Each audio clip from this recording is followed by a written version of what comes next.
It's a beautiful day for baseball. And live from Camelback Ranch in Glendale, Arizona, Sportsnet LA presents the Los Angeles Dodgers and the Chicago Cubs. Dodgers get ready for their 16th game of the spring. Hi again, everybody. Charlie Steiner and Ned Colletti. The Dodgers starting pitching's been a great story so far this spring. Hyun-Jin Ryu yesterday making his second start. 3 innings, 2 runs, 3 hits, 45 pitches, 30 strikes, and he was pitching free and easy. Smooth and easy, Charlie. He threw a lot of strikes early in counts, had a lot of strikes throughout his performance. And as we said yesterday, he does not need a lot of time to get ready for a season. The starting pitching for the Dodgers has been very good. Messrs. Kershaw, Greinke, Ryu, Anderson, and McCarthy, who goes today, a combined 2.86 ERA so far this spring. Tough to do in the Cactus League. They've all been terrific. McCarthy today is making a start, and when you look at him and you look at his size, this man is 6'7", and he's got a great downhill plane. He keeps the ball down. He's going to get a lot of ground balls. He had 2 halves of 2 seasons last year. Half with Arizona wasn't very well, but when he went to Yankees in the big stage, he really picked it up. And so McCarthy makes his 4th start of the spring.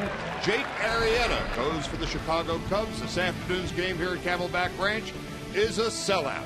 Back with the lineups and first pitch right after this.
To Camelback Ranch, cloudy skies, 82 degrees on this Wednesday matinee. The Dodgers and the Cubs.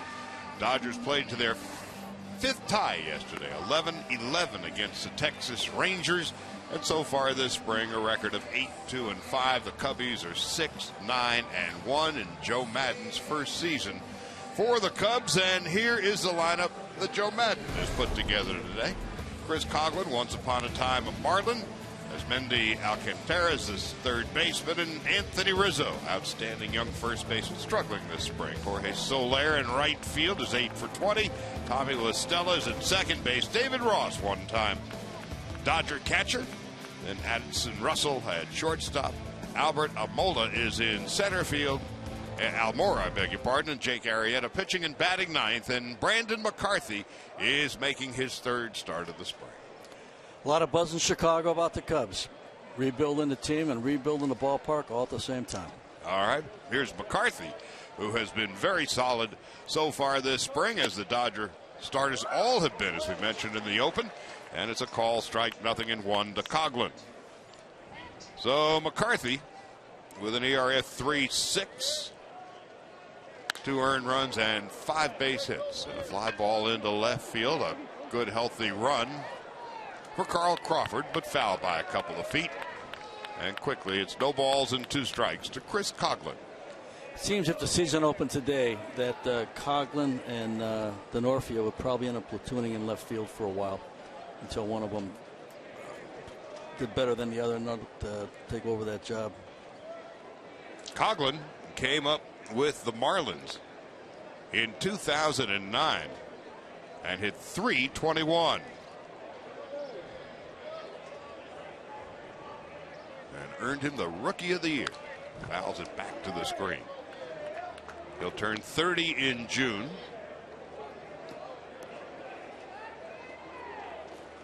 Signed a minor league contract with the Cubs last year, and in 125 games at the big league level hit .283 on 0-2, just inside. Good pitch there. 1 ball, 2 strikes. So figure McCarthy's going to go about 4 innings and roughly 60 pitches today.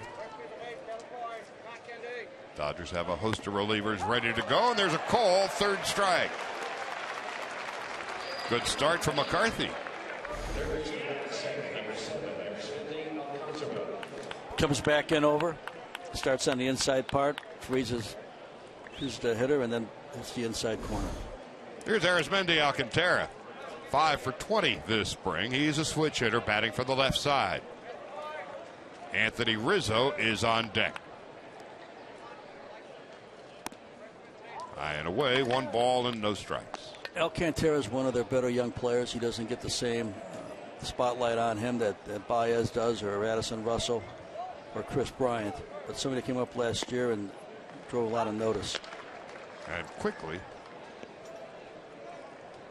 Some of the issues they've had with their young players are strikeouts. And this young player struck out 93 times last year in less than 300 plate appearances. Just outside. 1 ball and 2 strikes. Tough time getting on base, 0.54 on base percentage. All that's got to get better if he's going to end up playing every day. Cubs last year led the major leagues in strikeouts. There's a call, strike. 1,477 Cub hitters went down on strikes. Franchise record, and led the major leagues. And the Cubs on base percentage ranked 28th in the major leagues. Got on base only 30% of the time. So Joe Madden is now on, and it's his club. And Theo Epstein, in the process of rebuilding the Cubs, seem to be getting close. And a ball inside, 3-2. Anthony Rizzo, one of the keys to the resurgence of the Cubs, awaits on deck. McCarthy on 3-2. Into right center field. That is going to be a base hit, and that's going to be at least a double for Alcantara, and more than likely a triple. It will be. Standing up.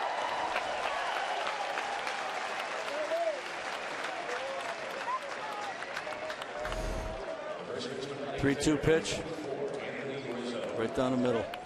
Alcantara hits it to the gap, to the wall.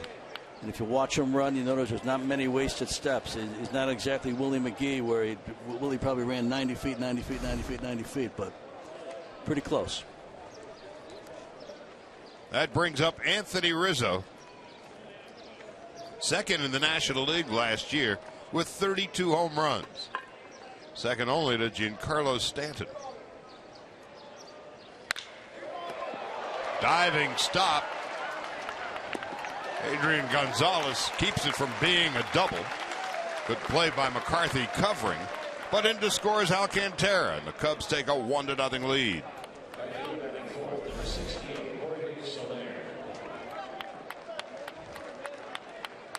Good play by Gonzalez there. 4-time Gold Glove winner. Sometimes you got to bat it down. Sometimes batting it down is better than anything else you can do, because it was hard hit. Took a strong hop close to him. Could have easily went past him down into the corner. Instead, 2 out, nobody on. A run is in, and Jorge Soler having an outstanding spring. 8 for 20, couple of home runs. Takes a strike. It's 0-1. Many times people ask about how the Dodgers signed Yasiel Puig, and believe it or not, a lot of it in the early stages had to do with the Cubs signing Soler. Here's the 0-1 inside. We were in Seattle. It was a interleague road trip. It was a weekend. I remember clearly. It was June the 10th, a Sunday morning, and we had just gotten involved in the Soler sweepstakes. And I found out that morning that he was going to go to the Cubs. And as I had spoken to new ownership on the first few days of May, I told them we really needed to get back involved in Latin America. And so they said, let's go after Soler. So we made a bid after Soler. He ends up going to the Cubs. And within a couple days after June 10th, we get a call from the agent for Yasiel Puig, who says, if you like Soler, I've got a player I think is as good, if not better. And off we went. At that point, what did you know about Yasiel Puig, if anything? We knew a little bit. We knew that he had obviously great tools, and we can get back into this when we get back off the internet. Well, Howie Kendrick makes it easy to continue the story. That's about all he made easy. But we knew that the tools would play. We didn't know that much about him. We sent 3 scouts to Mexico where he was working out. Again, there were no games. The most recent time we had seen him play in a game was probably 2 years before this. And things can obviously change for a player in a 2-year stretch, especially somebody that's as young as Yasiel is and was. And we went down to Mexico. Logan White took a couple scouts with him, Mike Brito, Paul Fryer, and worked them out for 2 or 3 days. The bidding got high, but we really felt we needed to do it to reestablish ourselves in Latin America. And I can't honestly tell you we thought $42 million was a good sign or a bad sign. But it did alert everybody, every agent in that part of the world, that the Dodgers were back and the Dodgers were real. Tommy La Stella is the hitter for the Cubs, and he takes a strike. So it was as much an internal signing to beef up the franchise as it was a call to the rest of the baseball world. The Dodgers are back in business. Exactly. And so Puig and Soler kind of tied at the hip, and Soler leads from first with 2 out. And Kendrick on an easy hop makes an easy play, and the inning is over. But the Cubs draw first blood. 1 run, 1 hit, 1 error, 1 left. Rollins, Crawford, and Puig to bat for the Dodgers against Jake Arrieta when we come back.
Season as the manager of the Dodgers, and today's lineup is roughly what we will see come opening day, save, of course, the designated hitter. With Rollins and Crawford and Puig, Adrian Gonzalez in the cleanup spot, Howie Kendrick, long-distance home run yesterday. Ethier the DH, Uribe a slow start this spring, just a couple of hits. Peterson is solid in center, hitting .360, and A.J. Ellis catching and batting ninth against Jake Arrieta, the 29-year-old right-hander who lost his way in Baltimore but found his way coming to Chicago. Arrieta had really a transformation. We look at Brandon McCarthy and the 2 seasons that he had last year amongst one. Arrieta was almost the same type of pitcher. He couldn't get established in Baltimore, even though twice he opened up their home season as that day's starting pitcher. But from the trade on, he has been really special. He's had no-hitters going through at least 7 innings 3 different times. He features a fastball that can rise in the high 90s, touching 100 once in a while. Somebody that has really come on with a change of scenery. Traded July 2nd, along with another good pitcher that they've been able to use, Pedro Strop, for Scotty Feldman and Steve Clevenger. Control was the issue in Baltimore. He has found it in Chicago, and Rollins takes outside. 1 ball, no strikes. Jimmy is 10 for 25 this spring. Arrieta, last year, minimum starts 25, ranked 3rd in WHIP. Only Kershaw and Cueto were better. Well hit to right center field. And Jimmy Rollins continues his hot spring with his 4th 2-base hit. And the Dodgers are in business.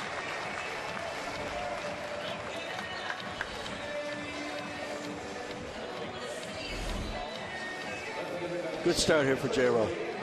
It reminds me of a triple he hit in Philadelphia back in 08 a little bit in the LCS. Don't want to go there too long, but anyway, good start.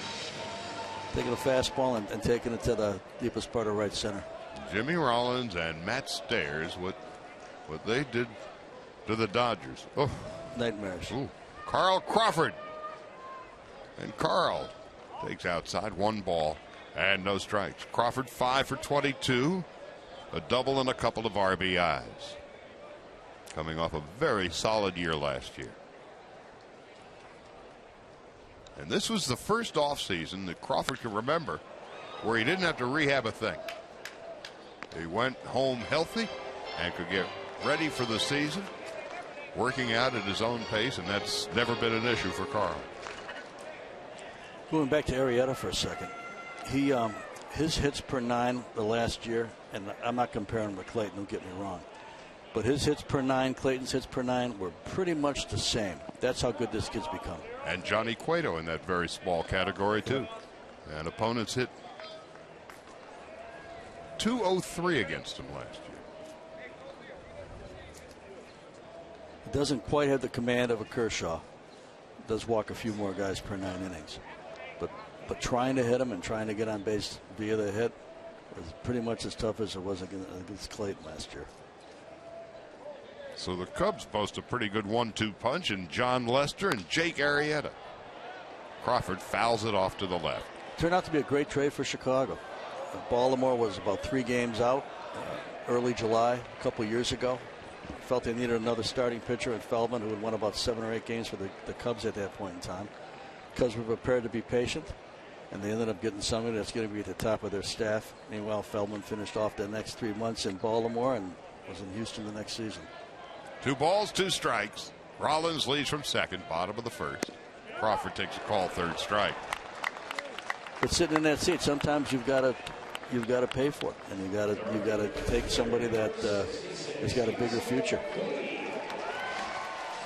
Tails on the outside part, tweezes Carl a little bit. He thinks it may run all the way outside. Not quite. So Crawford unable to advance Jimmy Rollins, and here's Yasiel Puig. 4 for 20 with a home run and 4 RBIs this spring. Now, if the Dodgers can get consistency from the beginning of the season to the finish line out of Puig, now we're talking. Into right field, and that's going to be caught by Soler. Well hit by Puig. So in each of Puig's first 2 seasons, it's off to the great starts. Of course, he came up June 3rd 2 years ago. But at at the end of each of those 2 seasons, he tailed off. Any reasons why in your mind? You know, I think it's still maturing into a season and the length of a season. Many players that either they come from Asia or they come from Cuba. Most of the other young players from Latin America are younger. Don't have really what you would consider a professional base to build from. But it's a long year, and the concentration it takes and the focus it takes to be good most days is tough. It's one of the last things that a great player to become go from good to great is when you can be better in that period of time. Gonzalez grounds out to end the inning, so the Dodgers squander Rollins' leadoff double. We'll go to the second. Cubs lead 1-0.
Terra came in on a fielder's choice off the bat of Rizzo against Brandon McCarthy in the first. Brandon threw 21 pitches, 14 for strikes. And the first batter he faces is one-time Dodger David Ross. Quite literally a graybeard. Ross, Addison Russell, and Albert Almora will bat for the Cubs here in the second. Ross providing some veteran leadership behind the plate. Cubs have a bit of a crowded catching situation between the acquisition of Montero and Ross, and hold over Wellington Castillo from a year ago. I believe he's out of options, so they're going to have if they keep their 3 healthy, they're going to probably have to move Wellington between now and the first of the season. Ross well hit to right center. That's one hop off the wall.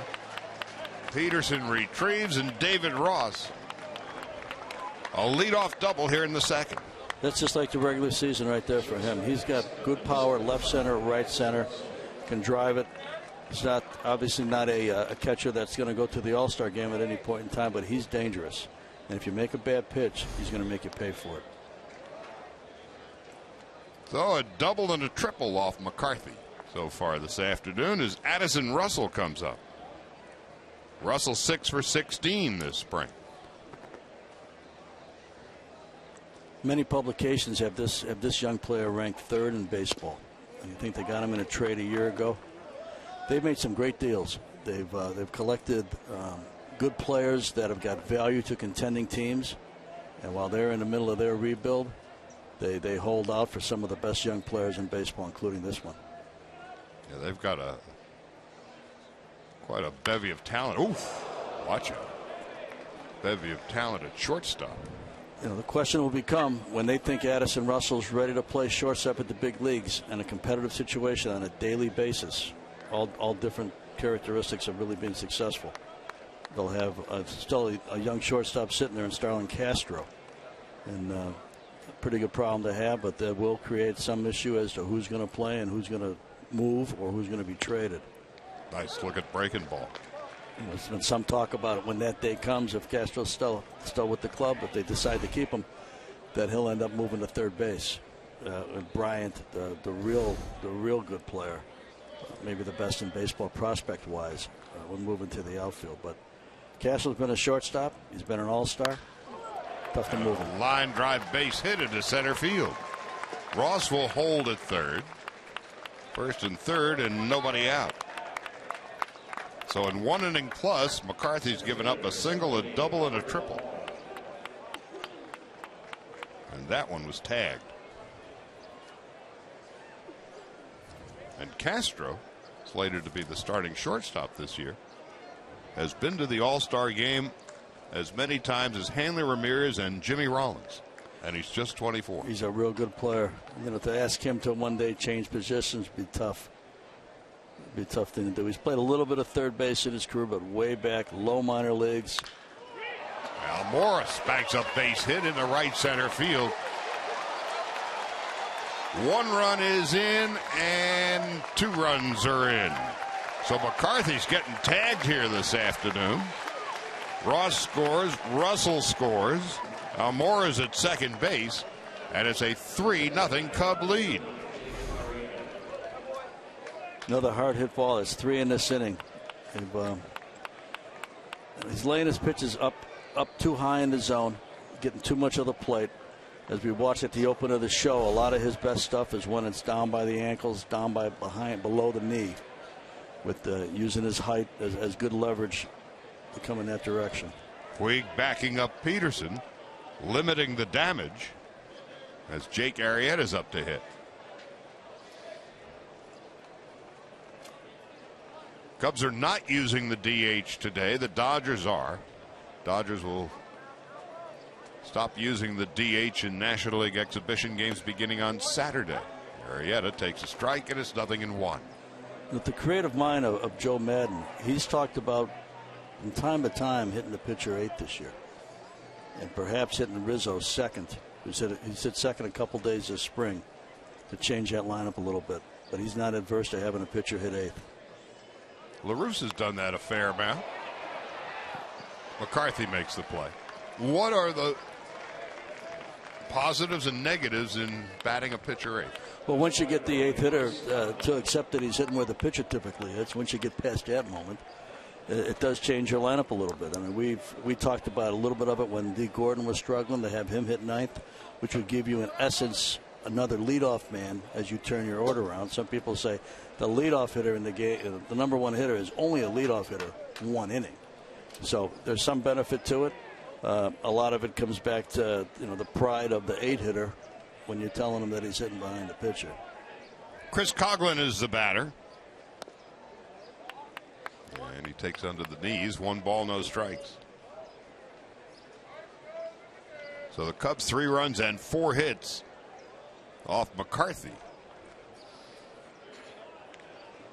Alcantara's on deck. Crawford, Peterson, and Puig straight away in the outfield, and that one is well hit to right. Puig's got a long way to go, and he's going to run out of room. A 3-run home run for Chris Coughlin. 2-run home run.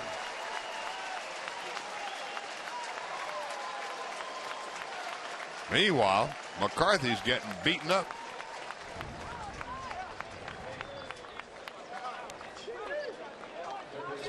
Very short period of time, 2 doubles, a homer, and a single given up by Brandon. Catches the inner half, up and in. I mean, right in the hitting zone. Wasn't much doubt about that one. So McCarthy has given up 5 runs in 5 hits, and not a single one's been a softie. It happens this time of spring too. Pitchers are going through what they call the dead arm period. Not that he's got that today. I don't know what his thought process is or how he's feeling, but it happens. And that one is well hit. And that one is just foul.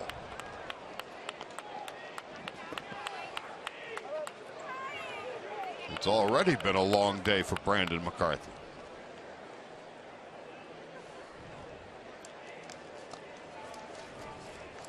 Alcantara tripled in his first at-bat. Came in on a fielder's choice off the bat of Rizzo. And here in the second inning, it's hot. A single, 2 doubles, and a home run off Brandon McCarthy. Alcantara's playing third today. That might be the one position that has the most debate right now for this team. Popped up and a short, left center field. Peterson taking charge.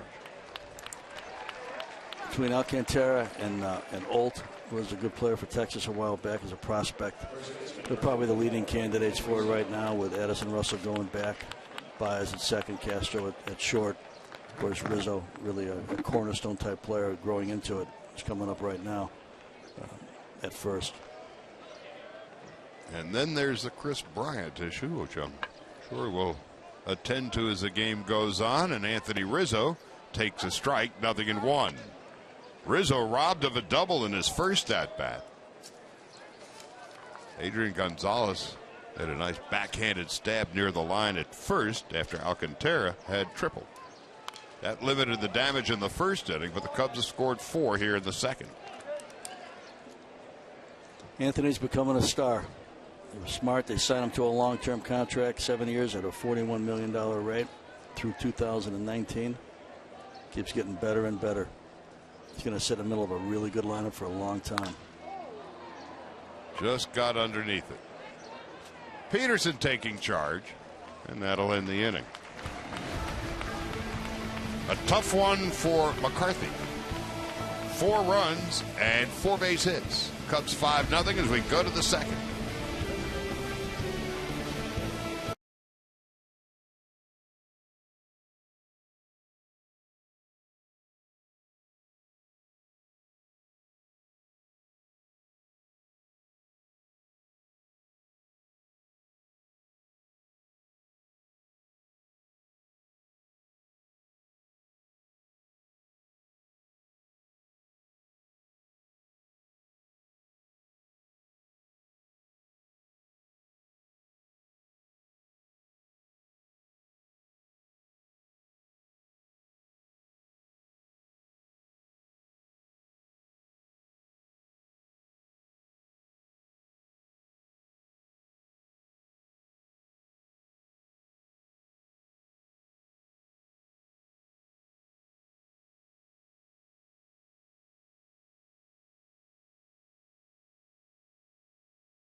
Here in Glendale, 82 degrees at game time, and you can still guarantee your seat for opening day. Many plans still available that include opening day, all 10 bobbleheads, fireworks nights, 4th of July, Father's Day barbecue set, Tommy Lasorda's Garden Gnome, and many more great promotions you won't want to miss this summer. Visit Dodgers.com/mini-plans. Howie Kendrick, 8 for 22 with a home run and 6 runs batted in. Hit a long distance shot yesterday. And a ball outside. 2 balls and no strikes. Kendrick is tied for the team lead this spring with 6 RBIs. Tied with 3 rookies. Arrieta on 2-0. Lined into right center field for a base hit. So a leadoff single for Howie Kendrick. Mentioned his 6 RBIs. He's tied with Darnell Sweeney, Scott Schebler, and Kyle Jensen. Good low sinker here. Howie goes up, gets it, takes it to the opposite field. Not a bad pitch. Not a bad pitch from Arrieta, but also a pretty good at bat by Howard. Andre Ethier still looking to find his way offensively this spring. 4 for 22, couple of RBIs, hitting 182 as a designated hitter today. takes a strike. And it's no balls and one strike. Uribe on deck and Jock Peterson to follow.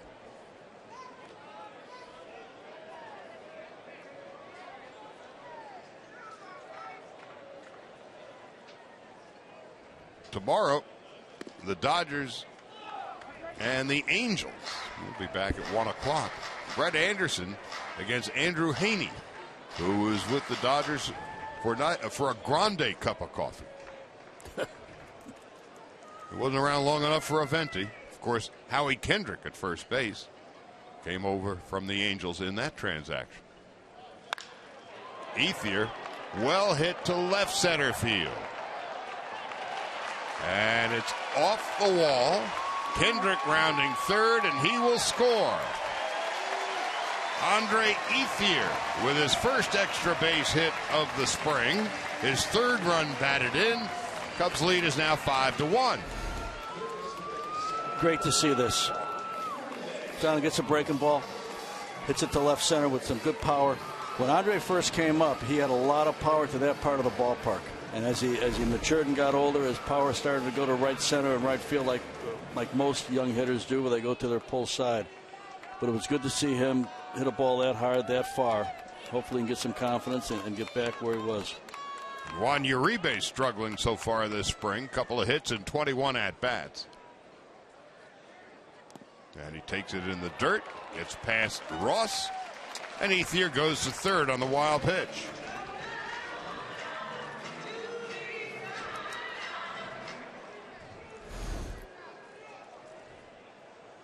Tough to handle. Ross could do too much with that. Ricochet was pretty strong, and you throw that hard and bounces in front. That's what happens. Uribe turns 36 next week.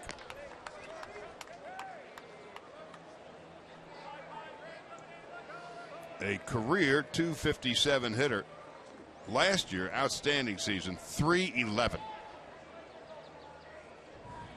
2 balls, no strikes. 311 plus great defense. His first 2 years with the Dodgers, he was lost in space. In the last 2 years, he has returned to being the Juan Uribe that we had seen when he first came up with the Colorado Rockies in 2001, and he takes a 4-pitch walk.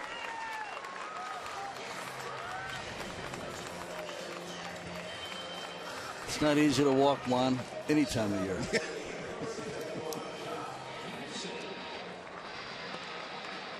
Last year, in 386 at-bats, he walked 15 times. Is that a lot? For him. Now Jock Peterson. Steady as she goes this spring. 9 out of 25 with a home run and 3 runs batted in. First and third, nobody out. Peterson takes a strike, and it's 0-1. Every day when we watch Jock, it's interesting to me because of who he's facing. And obviously, Jake's one of the better young pitchers in the game. Jock trying to be one of the better young position players in the game. Again, it's March, but pretty interesting matchup. Well hit to left center field, way back, and gone! A home run for Jock Peterson. He goes the other way. A 3-run shot. The Dodgers are right back in this ball game. 5-4. Okay.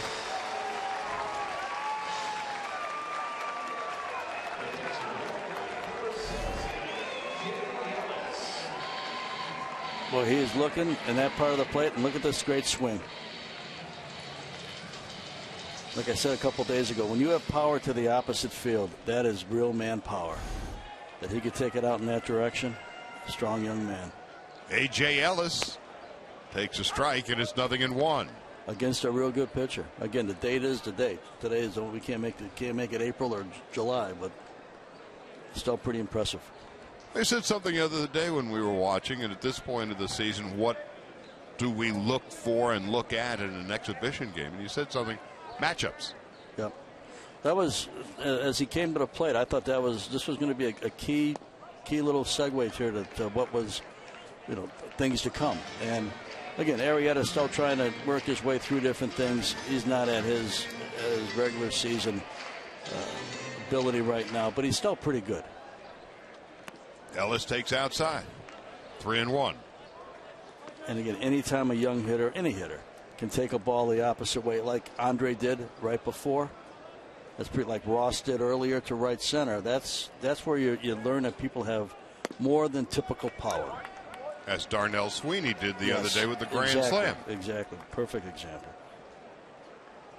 So the first 4 hitters for the Dodgers here in the second have scored. They're back to within 1. 3-2 to Ellis. See, what it also tells me about Jock is he's smart. He's a smart hitter he'll do damage on a pitch away instead of trying to pull the pitch away. Because if he's going to try to pull the pitch away, the second baseman is going to get a lot of activity. But he's smart, and so what he did is he lofted it, and he didn't mind going the opposite way. 3-2 to Ellis throughout his career. Walked a lot. Great on base percentage.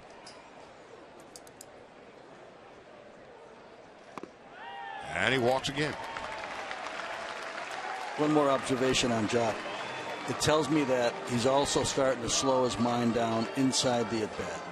He's not just thinking too fast. He's thinking at the right pace where he sees it in a certain part of the zone and can attack it and do some damage to it.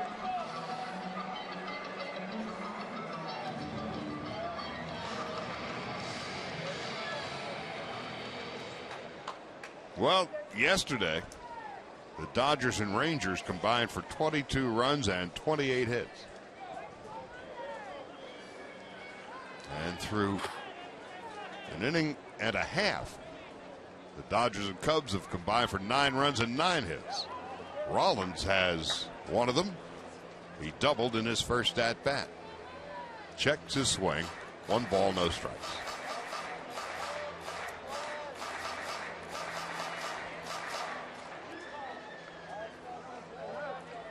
So Jimmy is 11 for 26 this spring. Takes a strike. 1-1. McCarthy's faced 12 hitters in 2 innings, and this is Arrieta's 10th. And there's still nobody out. We'll be here for a while, Jimmy. Dinner may start a little later than expected. Arrieta missing outside.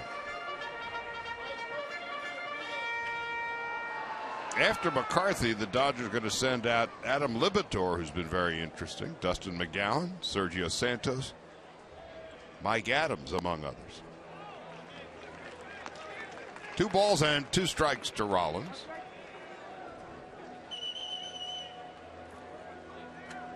Cubs will be sending out Hector Rondon and Pedro Strop, among others. Arrieta deals. Rollins takes up and away, 3-2. Strop came with Arrieta from Baltimore, and he's probably ticketed for their 8th inning right now. So, pretty good trade for Theo Epstein and Jed Hoyer. So the Cubs are getting close. They haven't had a winning season since 2009. Rollins down on strikes. He finished 5th the last 5 years. Tough to do, but you know what? Way back in 1989, Back to the Future 2 predicted in 2015 that Cubbies would win the World Series.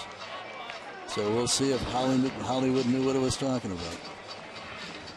The late, great Jack Brickhouse, longtime voice of the Cubs. Hey, when they were going through one of their really bad periods, and a ground ball to short.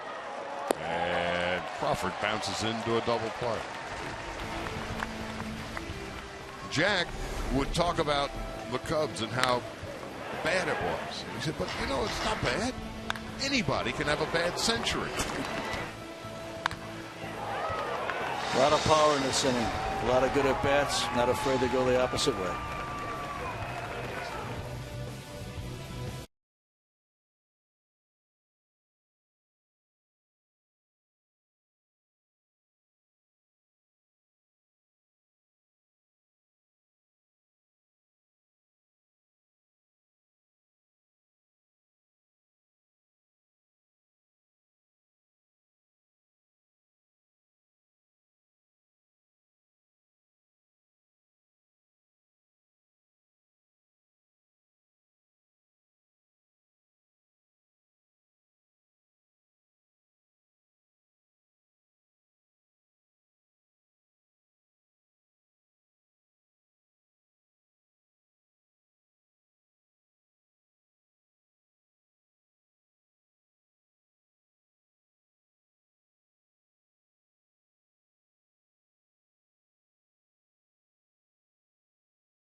desert over the past week.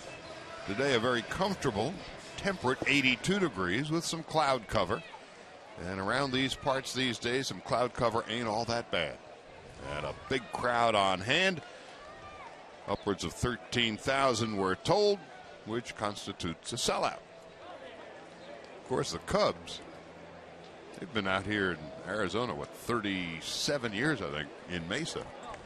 They've got the new ballpark over there, and they're selling out pretty near every day. And as they say in the sports business, they travel well. Jorge Soler leads off in the third. And McCarthy, who has struggled through the first two, misses inside, 1 ball, no strikes. It'll be Soler, La Stella, and David Ross. McCarthy has thrown 40 pitches, 29 for strikes. And there's Soler swinging and missing, 1-1. Soler's another one of their big young stars. Somebody that they're really putting a lot of faith in going forward. They've had a tough stretch. We all know about 100 years, 100+ years without winning a World Series. But they've had a tough go of it. Five fifth-place finishes the last 5 years.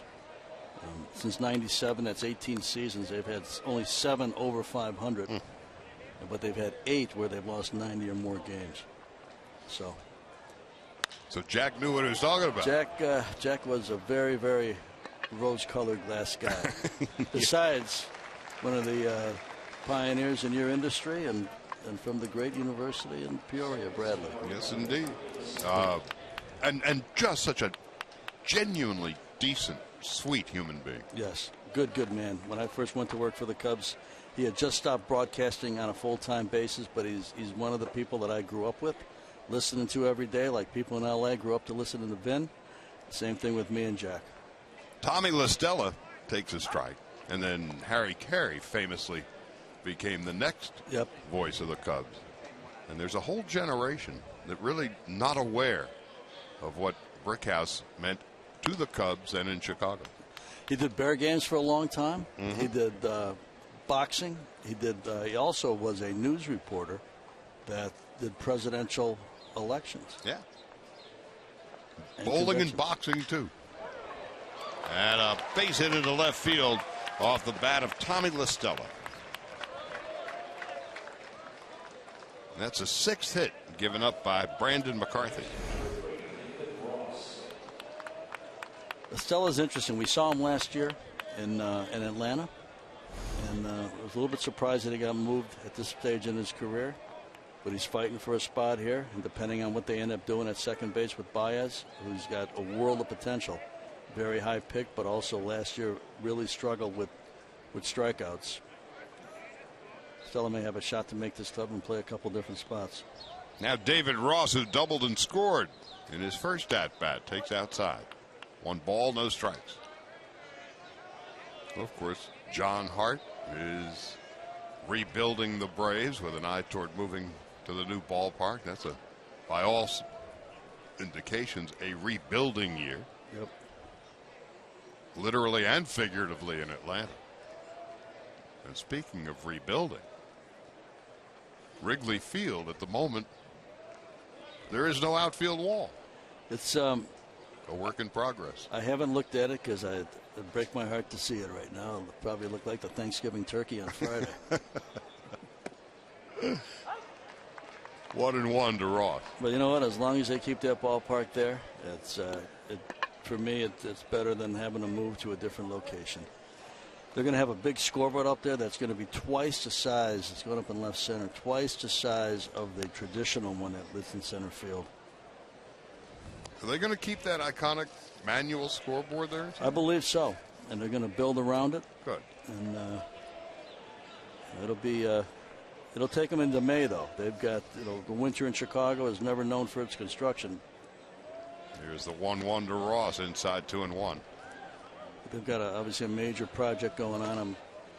They're going to open up baseball on the Sunday night on the national broadcast against the Cardinals, and I'm sure that there'll be a lot of camera work that is taken that shows where it is and how the winter's gone. It'll be a totally different look. Here's a 2-1 in the hole into left field for a base hit for David Ross, who is 2 for 2.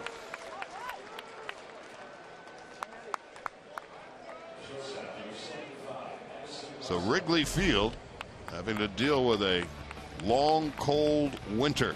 That's tough to look at. Waveland Avenue, there's Sheffield Avenue. Bleachers coming down. They've maintained the left field and the right field wall, the wall that is adjacent to the warning track and center field, but everything else is gone.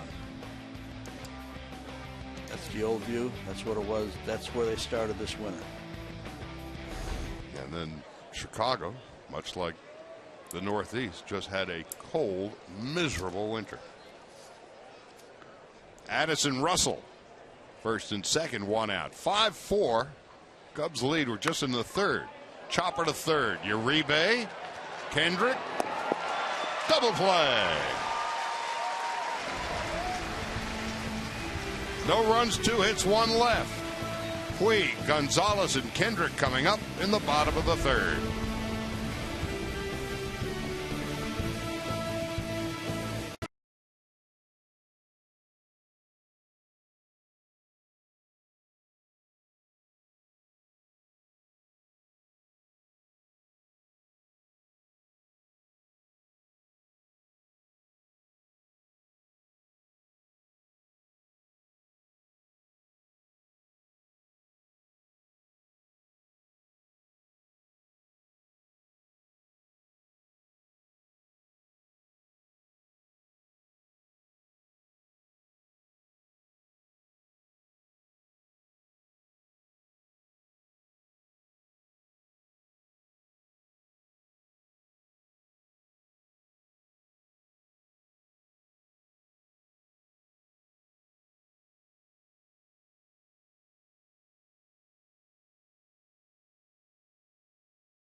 Third, and the Cubbies 5 runs and 7 hits.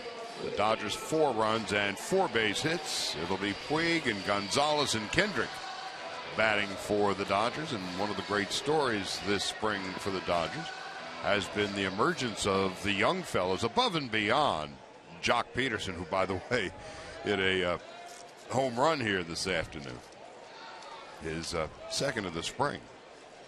Then Corey Seager and Scott Schebler and the like. So the Cubs have this bevy of young players coming along, but so do the Dodgers. Puig flied to right in his first at-bat and takes a ball inside. 1 ball, no strikes. A lot of publications list Chris Bryant, the Cubs' third baseman, perhaps outfielder, first, and Addison Russell third, and Soler 12th, but we've also got our guys. Seager's 5th, Peterson's 8th, Urias is 10th. Again, that's publication work, and that's not necessarily scout work or organizational work, but it's pretty close. And we've got 3 in the top 10. They got 3 in the top 12. You're probably looking at 2 of the better organizations set up for a pretty good long run. And they have more than Bryant, Russell, Soler, and we have more, as we've witnessed this past spring, a lot more than Seager and Jock and Urias. And we'll see Scott Schebler and a little later today. Darnell Sweeney's had a very solid spring. And Gonzalez takes a strike. It's 0-1. Adrian bounced to second base in his first at-bat. He's 4 for 24. Into center field. Heading on back. And making the catch out there, Albert Almora.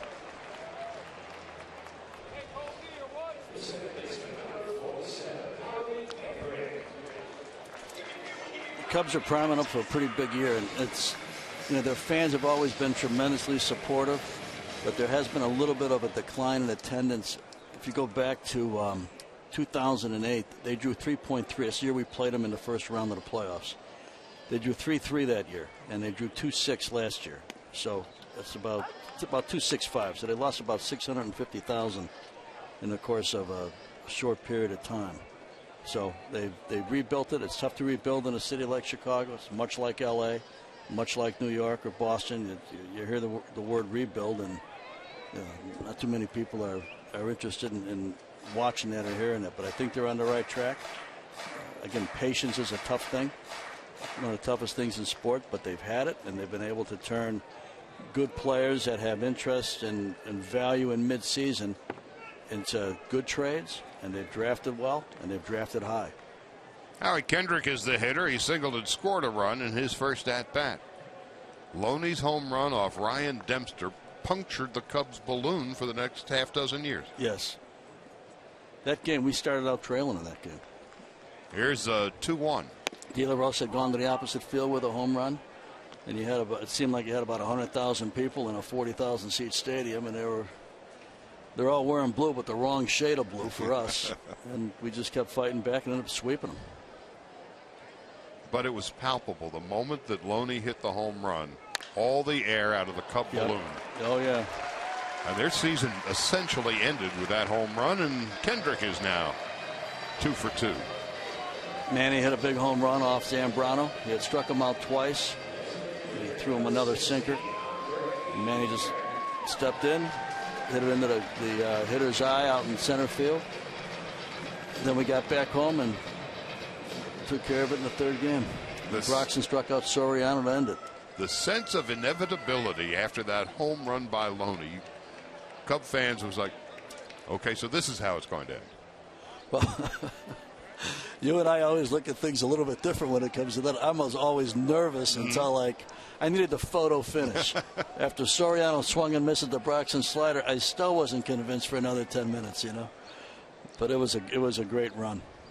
Now Ethier, who doubled and scored a run in his first at-bat. 2 out, bottom half of the third. Cubs had the best record in the National League that year. And we were kind of finding our way. We acquired Manny on the 31st of July and Casey Blake earlier that month. And Greg later that month. Maddox in August. And rode it from there. Overtook Arizona right near the end. We had a road trip before that. Before we got to Arizona in late August, Philly and Washington, we lost 8 in a row on the road, and Washington was on its way to losing like 100 games. Ethier goes the other way, but a routine fly ball to left, and there's Coughlin. That'll end the inning. No runs and a hit. We'll go to the fourth. Cubs 5 and the Dodgers 4.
Present. Documentary. Dodgermentary. Welcome to Dodger Town. Tonight at 7 o'clock, relive the historic moments of the boys in blue, from exclusive player interviews to rare footage and iconic moments. Don't miss the premiere of Dodgermentary. Welcome to Dodger Town. 7 o'clock on Sportsnet LA. This is Albert Almora leading it off for the Cubs here in the fourth. He doubled and scored a run in his first at bat. And McCarthy, who struggled through the first couple of innings, helped by a double play in the third inning. Likely his last inning of work. Missing outside, 1 ball and 1 strike. Dodgers have bullpen activity. Adam Lipitor, the lefty who came over from Tampa Bay. 1-2 to Almora. And Jake Arrieta in the on-deck circle. He will bat for himself. Pass Gonzalez into the right field corner. Puig comes up throwing, and oh, what a throw! Dropped by Rollins. I'm not sure, even if he had held on to it, he would have been out. But number one, Almora runs very well. 2, Puig had a long way to go. 3, he had to spin and then make just a sensational throw.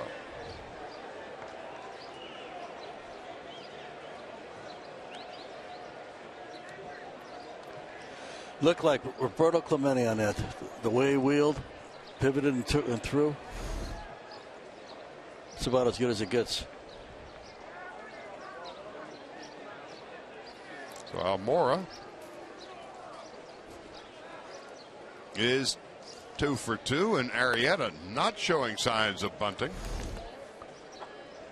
Look at the wheel and the throw. He knows exactly where he's at with his back to second base. He knows just where he's going.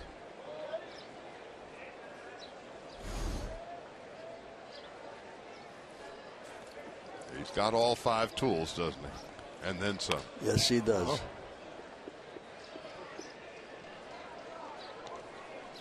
And the throw is off his back foot. Yep. I mean, it's high praise to mention Roberto Clemente in any sentence with another Major League Baseball player, but that looked, if his hat would have fell off, it would have been almost perfect. Now Arrieta bunts, and it's a good one. Uribe throws him out. Almora goes to third. Sacrifice called by manager Joe Madden in his first year with the Cubs. Big signing for the Cubs. Not only John Lester to this organization, but Joe Madden. Uses the themes of teamwork and respect and accountability. He's got one line he uses all the time. He says he gets players to buy into respecting 90. And what he means by that is the 90 feet. Run hard every day. He thinks if you run hard as a hitter, you're going to spend the rest of the game playing the game the right way. Great success in Tampa. 6 straight seasons over 500, including 5 that were 90 or more wins in the AL East. Probably the toughest division in baseball.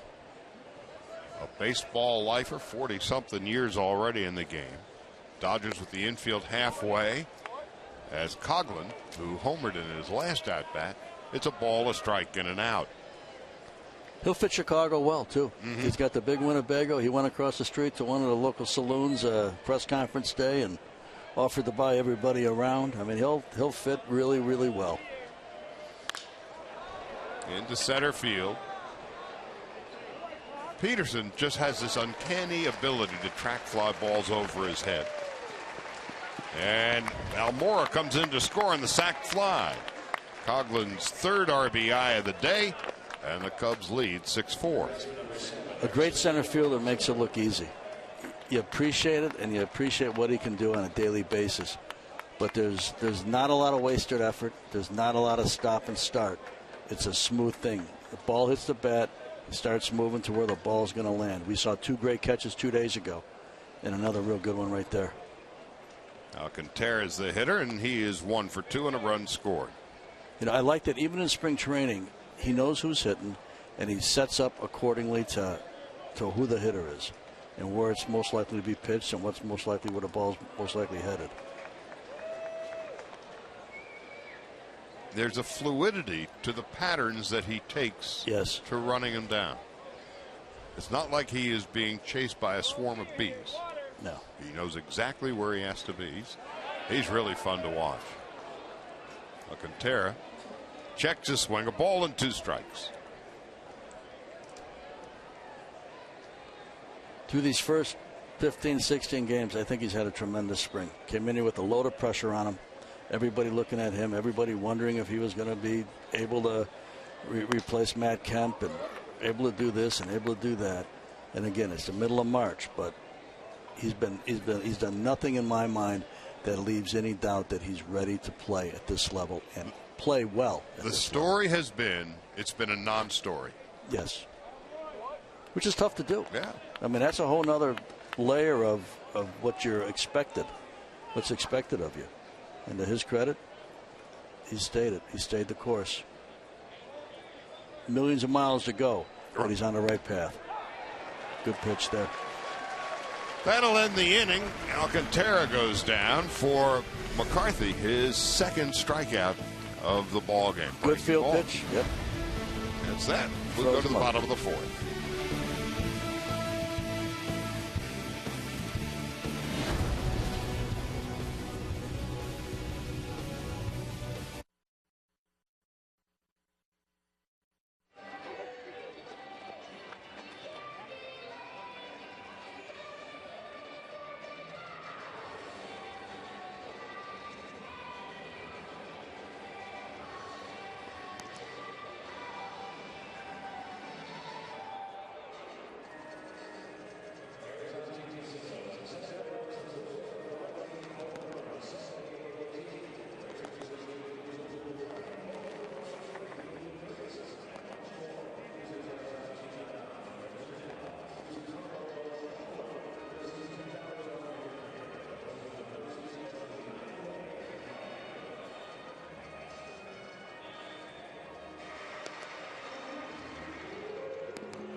Uribe, Peterson, and Ellis will bat for the Dodgers in the bottom of the 4th. When Rob Manfred was up in the booth with us the other day, we were talking about the thing that makes baseball so great.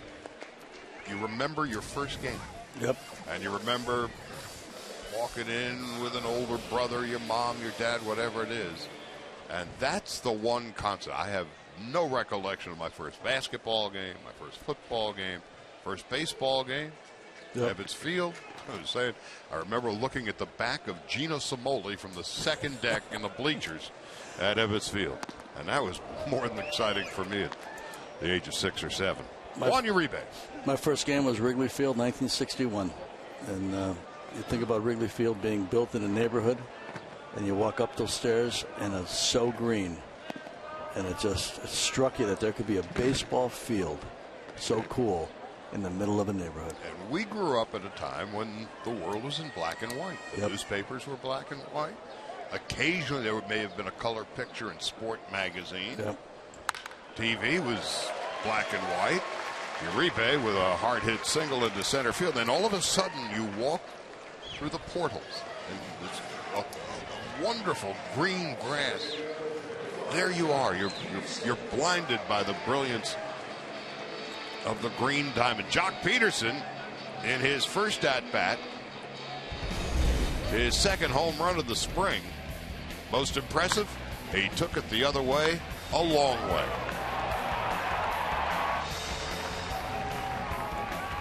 Right into that crowd of 3 generations of family watching baseball. Mm-hmm. So Peterson with 2 home runs and 6 runs batted in this spring. You know, the beauty of it is that we would remember the first games and forever be honored and humbled that we've been able to make a living going to watch baseball games and seeing that scene when you come up out of the stairwell and seeing that green grass for decades. Very blessed. And those were the days where there were afternoon newspapers. Yep. And you would have to wait, and there were no highlights yet. No. So, you got home and you heard about it, and you read the afternoon paper and a partial score. It was way before cable. Yeah. I can remember my grandparents in Florida. My parents would take us down there every couple years, and I could never get the Cub game. You couldn't watch it on TV. You couldn't even get a score until the paper came out, and they had an afternoon paper, so it was a day late. Right. They were done with the game, but they played that day before you found out what they did the day before. Well, Peterson has some good fortune. Uribe will go to third, and Jock arrives at second base with a high bouncing double, his third two-base hit of the spring. Little lesson there for Juan Uribe and anybody watching at home who's a young player that's a base runner. If Juan's got his eye on Low Bundy, not that Juan Uribe is going to score on this play, but that he hesitates at second base without looking at the third base coach is something that he's better off looking at that coach and picking him up and not worrying about looking over his shoulder to see where the ball's at with the right fielder. Low Bundy's got a much better view than a man running looking behind him. So Peterson this afternoon, a double and a home run. A.J. Ellis with runners at second and third. Cubs playing the infield back. A.J. swings and misses, and it's 0-1. Watch Juan here. See? All he needs to do is keep running and pick up Low Bundy, who's got the right fielder, and that play right in front of him. What almost happened is he almost missed second base, too.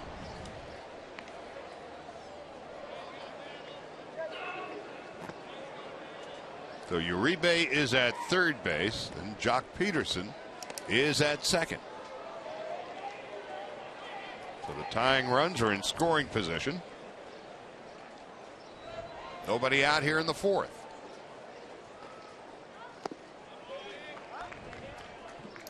One ball, two strikes.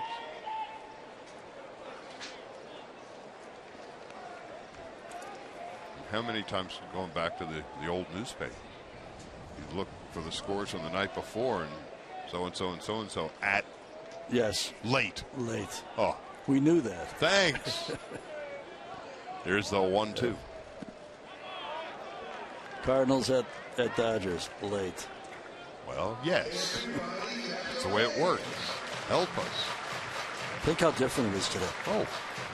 It's instantaneous. Well, you look at MLB.com and game day, and they've got it batter by batter. Yep. We had to wait for a day and a half to find out who won. Exactly. And you were passionate about it. Yeah. Here's the 2-2. Call strike 3. Third strikeout for Arrieta. Brings up Jimmy Rollins. And that was the thing also we were talking about with Rob Manfred the other day. Bringing in the new fans, modernizing the game without destroying the tradition. Yep. It's a delicate balance. Yeah. And the world is so different. You know, the instantaneous of the world in pretty much everything is different than it was in the 50s, 60s, 70s, and obviously earlier than that. But that's the key. That's the key to unlock the door, to continue to grow the game, and to continue to make it something that is passed down generation to generation. I think Rob's going to do great. I think he's got a great feel for it, and I think he's a traditionalist that understands today and understands a clear view, a good view of 10, 15, 20 years down the road. Jimmy Rollins has doubled and been struck out. No balls, 2 strikes, 1 out. Uribe a leadoff single. Peterson a double. 6-4 Cubs. This is likely Arrieta's last inning, and more than likely we saw Brandon McCarthy's last inning. McCarthy in 4 innings threw 67 pitches, 46 for strikes. The lefty Adam Libator, who's been solid this spring, is warming up in the Dodger bullpen.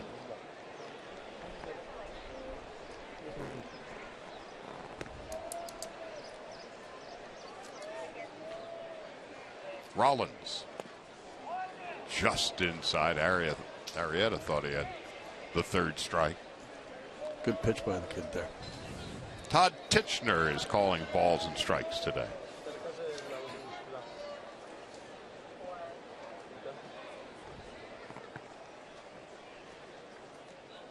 Arrieta's up near 60 pitches now, and here's the 1-2. Strike three. Here comes Uribe, and he will score. Completing the strikeout, Ross goes to first, and it makes it 6-5. Now we pointed out Uribe not running first to third without looking at the right fielder. Good play by him. Good anticipation, and took advantage of a ball that didn't get that far away, but got far enough away. So tip your cap to Big Papi over there. Arrieta came sprinting in if there was going to be a play at the plate, and they weren't going to get Uribe, and the veteran Ross did not rush things. Got the sure out. There's 2 out. And Carl Crawford takes a strike. Carl bounced into a 6-4-3 double play in his last at bat and has taken a called third strike.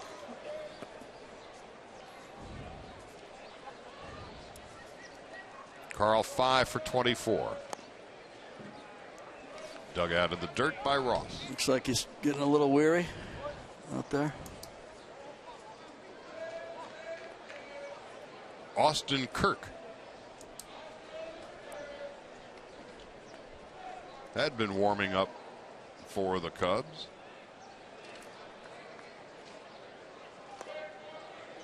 And Crawford takes inside, 2-1.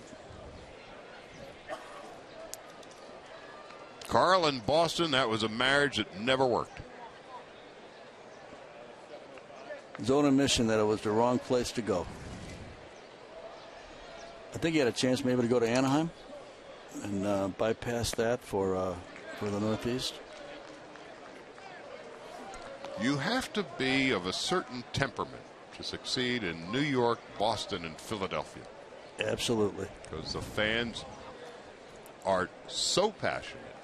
Asked Jimmy Rollins about how it was that he was able to succeed in Philadelphia. He said, look, I understood. I was not so much an employee of the team as I was an employee of the fans. And I had to appreciate them, and hopefully they would appreciate me. Crawford just fouled. That's such a great point. And you mentioned the 3 cities that I think it's unique to. And Donnie and I have talked about this ever since Donnie's been a manager here, that when you play in Philly or New York or Boston, you have so much heat on you from the outside. And so it makes you more riveted to what you do, more focused, and it can get aggravating too because it never ceases. They're on it every day. There's 81 World Super Bowls. There's 81 Super Bowls every day at Yankee Stadium at Fenway Park. Off to the left and out of play. And when you don't have that environment, you've got to have a room that will produce that environment on its own. And sometimes you don't have that type of room. And sometimes guys take it a little bit too easy because there isn't that constant haranguing on you. There isn't that constant heat on you. It's a big difference. I think it's a big psychological piece. I think it's a difference between the East Coast clubs and pretty much everybody else in baseball. Crawford down on strikes. Arrieta strikes out the side, but the Dodgers come up with a couple of runs, couple of hits, and leave one. We go to the 5th, 6-5 Chicago.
6 runs and 8 hits. The Dodgers 5 runs and 7. Brandon McCarthy had a rugged couple of innings to begin. 6 runs, 8 hits in 4 innings of work.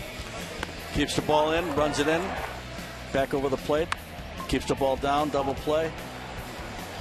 But then he starts to elevate it a little bit. Coughlin.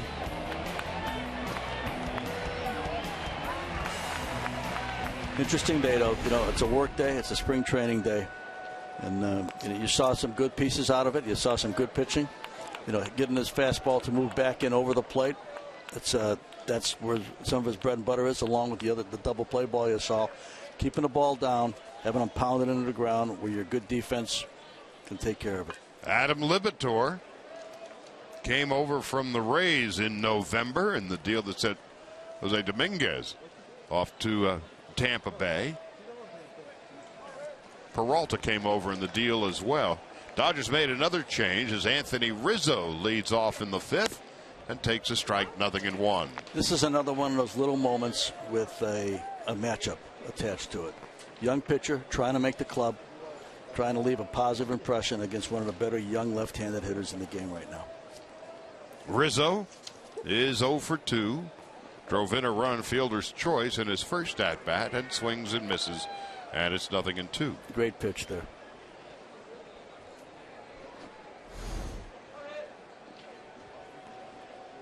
Just enough ride to the outside, off the bat. You can tell by the look on Rizzo's face that it was something that he wasn't expecting to see. Libator was born in Bellflower, grew up in western Pennsylvania. Lined on 1 hop to Rollins. 1 out. Good job there by the kid. Libator grew up in a town that everybody knows and couldn't find it on a map. Beaver Falls, Pennsylvania. Joe Willie Namath. Exactly. Dodgers have a new left fielder, and he has been fun to watch this spring. Scott Schebler taking over for Carl Crawford.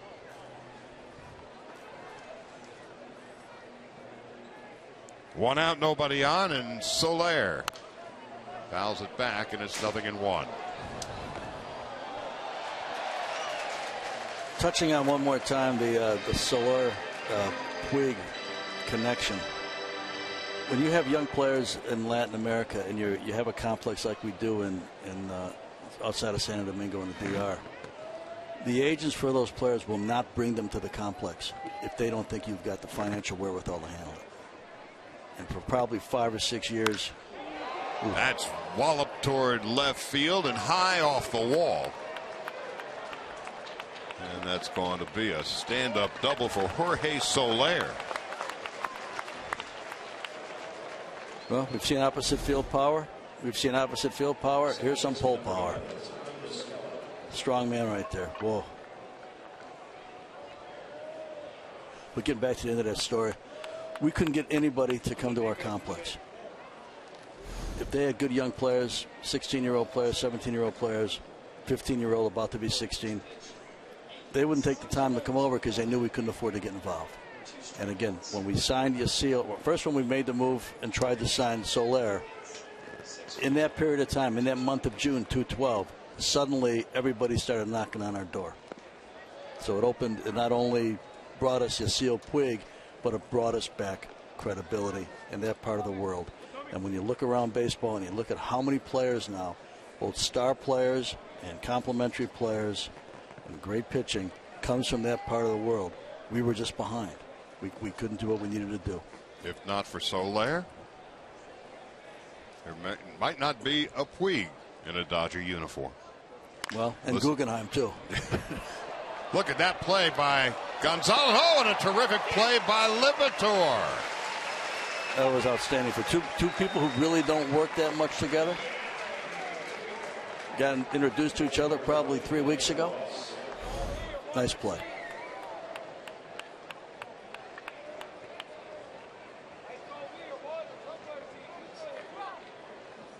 That was not the easiest short hop to field either. No.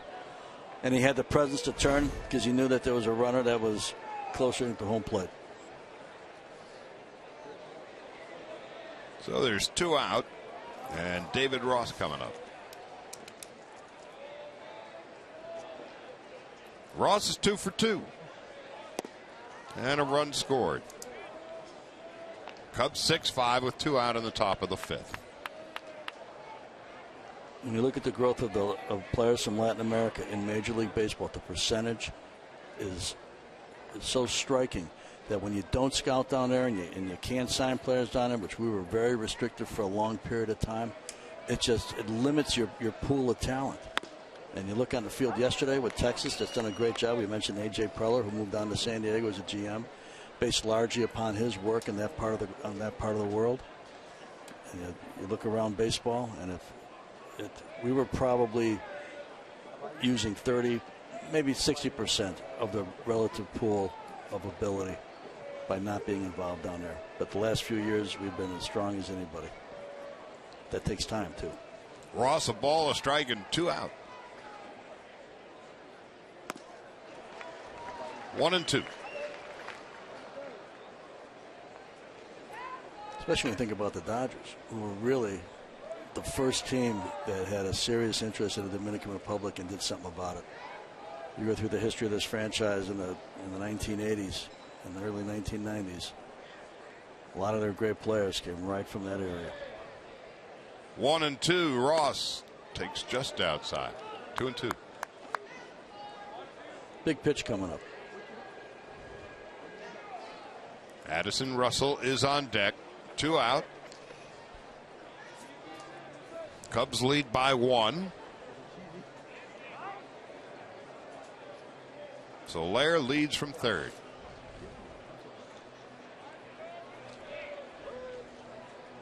Dodgers and Angels tomorrow at 1 o'clock.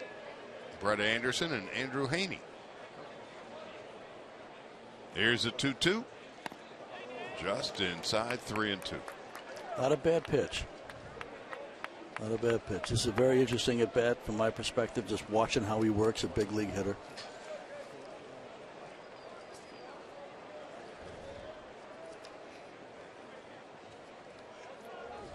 David Ross now 38 years old. Career .233 hitter. On 3-2.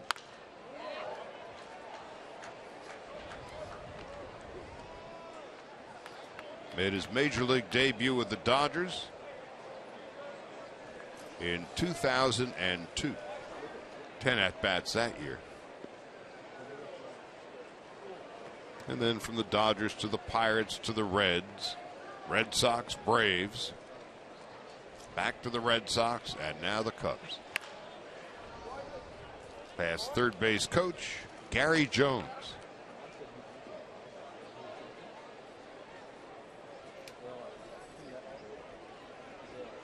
Once again, knowing what the data on the calendar is, this is a good little cat and mouse matchup here.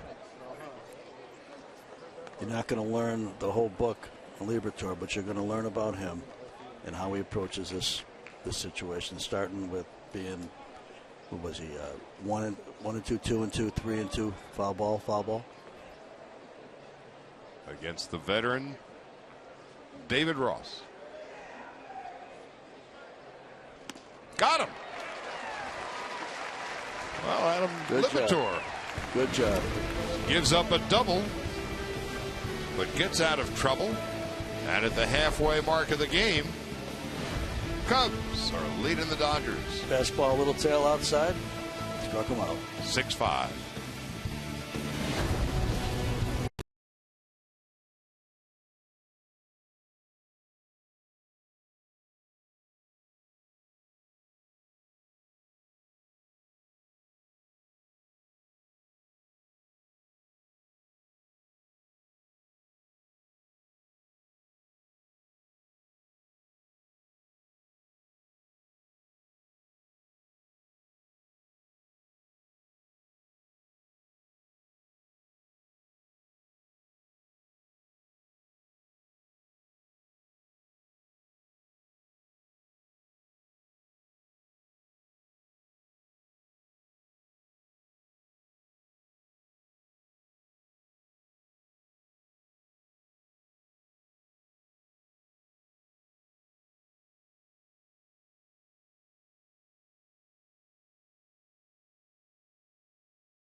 Puig, Gonzalez, and Kendrick to bat for the Dodgers, and you can still guarantee your seat for opening day. Visit Dodger Stadium on Friday from 9 to 6 and purchase an opening day mini plan and even take your picture with the 81 World Series trophy.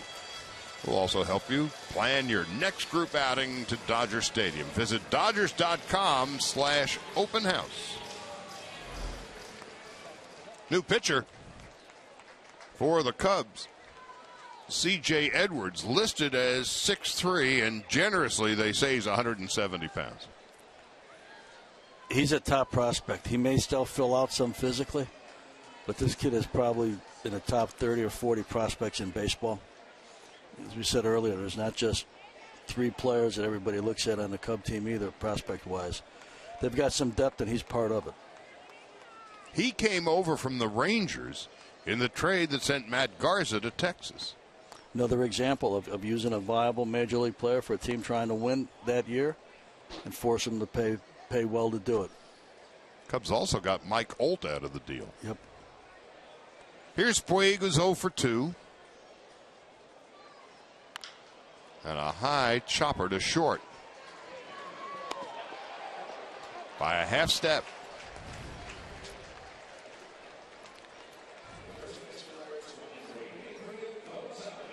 Cubs also last year drafted a player out of Indiana, Kyle Schwarber, who's the 4th player taken overall. Probably the best hitter from what I had seen and what I had heard, probably the best hitter in last year's draft. So they're going to have plenty of choices and plenty of places. And we haven't seen Chris Bryant today, but he's the one that has really, really been strong. Gonzalez is 0 for 2. And Bryant, not necessarily his own doing. It's been a source of controversy over the past few days. His agent, Scott Boras, seems to think that he is major league ready now. The Cubs in the front office, Theo Epstein, apparently think otherwise. And there has been some fussing and feuding and fighting between Boras and the Cub front office, Theo Epstein. Well, I always lean on the side of patience. And people get excited all the time about great young players, as well they should be. But a big league season, a big league team is a different dynamic. And, you look at Theo's track record and Jed Hoyer's track record. They're not new kids on the block, and they understand how it all works and what it takes. They've worked in major markets. They've been successful. And everybody's time will come. And that's the last thing in the world a general manager wants to do, is get into a public hissy fit with an agent.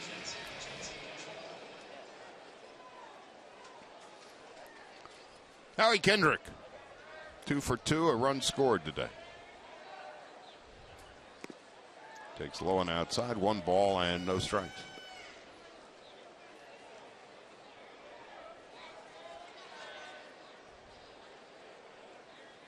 Still some question if Bryant's going to play third base or left field. Right.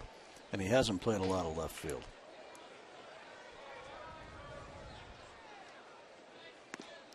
And so the Cubs, their feeling is,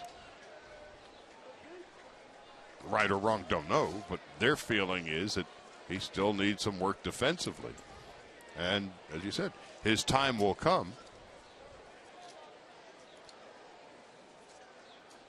2 balls and no strikes. And Kendrick goes the other way, and a nice diving play by Soler. And a good job of base running by Gonzalez. He could have very easily been caught in the middle. Or it's actually Shebler.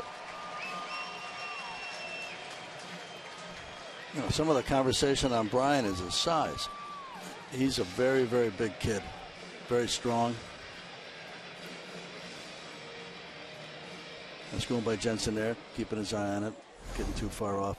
He's 6'5", and that doesn't mean he can't play the infield, but it's a little bit different. Kind of like Ripken, who was a very tall shortstop. Kind of like us with Corey, who's bigger than your average shortstop, taller than your average player. Doesn't mean they can't do it. Doesn't mean they can't be successful. David Ross takes one. But Brian's put on a show every place he's ever played.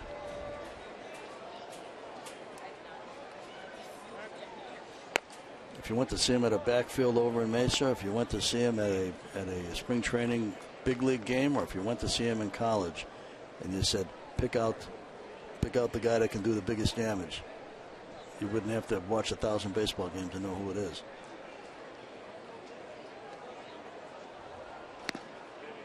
It's that old Bum Phillips description of Earl Campbell. He may not be in a class by himself, but it sure don't take long to call the roll. That's a good one. O.A. Bum Phillips. 0-2. Ethier takes up and away. 1 ball, 2 strikes.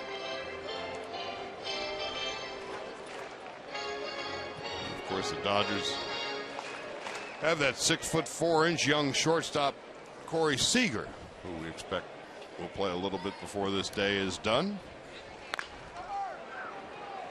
This is going to be a tough play at first base. Rizzo is able to get back. That will end the inning. No runs, 1 hit. We'll go to the 6th. 6-5 Cubs.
Wednesday matinee day here at Camelback Ranch. Join us for the next episode of Connected With as Oral Hershiser sits down with Brandon McCarthy and Brett Anderson to discuss their expectations for the 2015 season and joining the Blue Crew. Plus, Cy Young Award winner Clayton Kershaw talks with Alana Rizzo about the changes in the starting rotation. Don't miss Connected With the pitching staff. Saturday at 5 o'clock on Sportsnet LA. So the Dodgers make some changes. And if healthy, Mike Adams has just had a sensational career when he pitched the 8th inning in San Diego. And Luke Gregerson would come in. If the Padres had the lead after 7 and those 2 guys were in, they were tough. Really tough. But maintaining his health has been an issue, and Adams delivers a breaking ball for a strike, 0-1. He was one of the most effective relief pitchers who wasn't a closer in baseball for probably 5 or 6 years. He had whips under 1, he had ERAs barely 1, barely 2, more than a strikeout an inning. Good command, good competitor. Missing outside. So it's really not the stuff, it's really the health, and if whatever he's gone through health-wise has cut into the stuff. But if he can get back to close to what he was, this is a tremendous sign. Not a good one, but a tremendous one. Wearing number 0, starting again. Here's the 1-1. Outside and low, 2-1. Addison Russell is 1 for 2. Adam Libator went an inning, gave up no runs and 1 base hit. and struck out David Ross with a runner at third. So a good day for the young lefty. Adams, the third Dodger pitcher. That one is whacked toward the left field corner and just foul.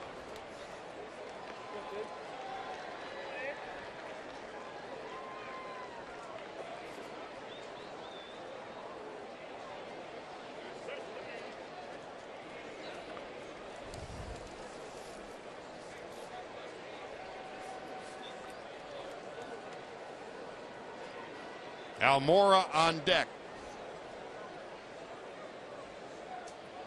6 runs, 9 hits for the Cubs, 5 runs, 8 hits for the Dodgers. Adams on 2-2.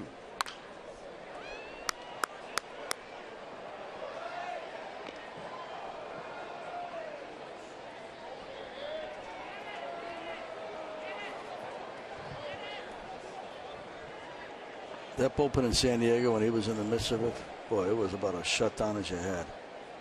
That really was a 6-inning game when you played the Padres. Yep. Especially in their ballpark. These runs were always tough to generate there anyway, and then you had him coming out and Gregerson. Pull the string and Russell down on strikes. It's not power stuff, but it's great pitching when you think about that. Look at that. Good break, good movement. Good night. Yep.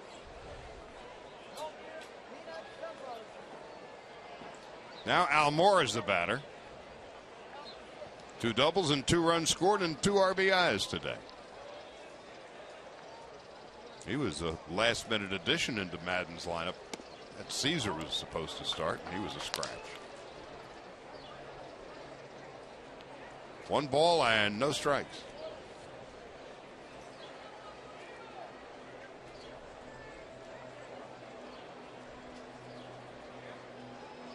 Almora out of Hialeah, Florida.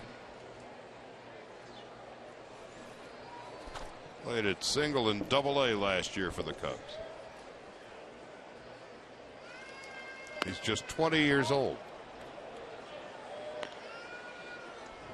He's a month away from becoming legal. 21. 2-0. A lot of good young players on this field today. And the Dodgers have made some changes. Popped up right side. Kyle Jensen has taken over at first base. And that's the second out. Darnell Sweeney has come into the game at second base. Second day in a row seeing Guerrero at short. Mm-hmm. Guerrero's just hit the ball so well. He may force his way onto this 25-man roster. And here is Edwards.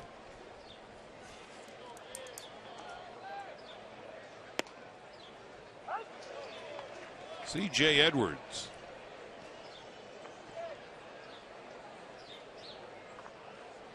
And Chris Coughlin is on deck.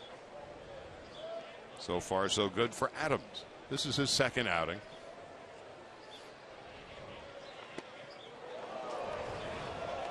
Now that's the Adams the Dodgers saw the last several years. It's when he was in San Diego. Yep. Some good life to it. And he's got a pretty good slider to boot. And there it is. There you go. Yep. Well, Adams couldn't have been any better. Good inning. Clean inning. No runs, no hits, no errors, and nobody left after 5.5. Cubs 6-5.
The 6th, it'll be C.J. Edwards in his second inning of relief. And more than likely, Juan Uribe's last at-bat of the day. Uribe has walked, singled to center, and scored 2.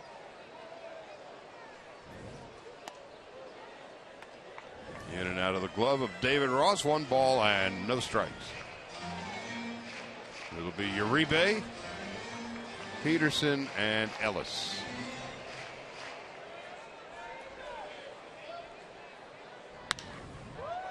Into right field. And now the wind is doing a little bit of damage, and Albert Amora makes the play in front of Jorge Soler. So Uribe flies to right. This is the time of the year, halfway through, a little past halfway through spring training, when the media guides come out. And this is the time of the year when you especially need them in the latter stages of a ball game. And this year, ever present on the cover of the Cub media guide, Mr. Cub, Ernie Banks, who of course passed away in January. And I imagine as a kid growing up in Chicago, going to Wrigley Field. Yep. Was he your fave? He and Ron Santo were my 2 favorite players. And I was about 5 or 6 years old, and I was watching WGN, and Jack Brickhouse, who we talked about earlier, talked about the Cubs coming back from this road trip they were on, and that they were due to land at O'Hare Airport about 8 o'clock at night. Jock Peterson, the hitter, on 1-1, takes a breaking ball for a strike, 1-2. And I ran into my parents and I said, we got to go to the airport. We got to go see the Cubs come in. And sure enough, it was obviously before security is the way it is today. You could go right by a gate. There was no tarmac pickup or a bus waiting for you or a truck waiting for you. You know, you went right through an airport. And sure enough, we stood there, and out came Ernie Banks, and I was like spellbound that I was actually that close to one of my baseball heroes. Peterson. Base hit into center field. Jock is 3 for 3 today. A single, a double, and a 3-run home run. He maintained a great perspective on life, always, and had, as a young player, as a young black player, went through certain things that people weren't accustomed to in that society, in that place and time. Always kept a great disposition, positive approach. Many people wondered if he was really that positive, but if you lived that way every day, it'd be tough to say that he wasn't. And that's who he was. Mr. Cub. 19 seasons. Retired in 1971. First time I went to the Baseball Hall of Fame, I went to see Ernie be inducted. I think 1977 is when he was inducted, I think.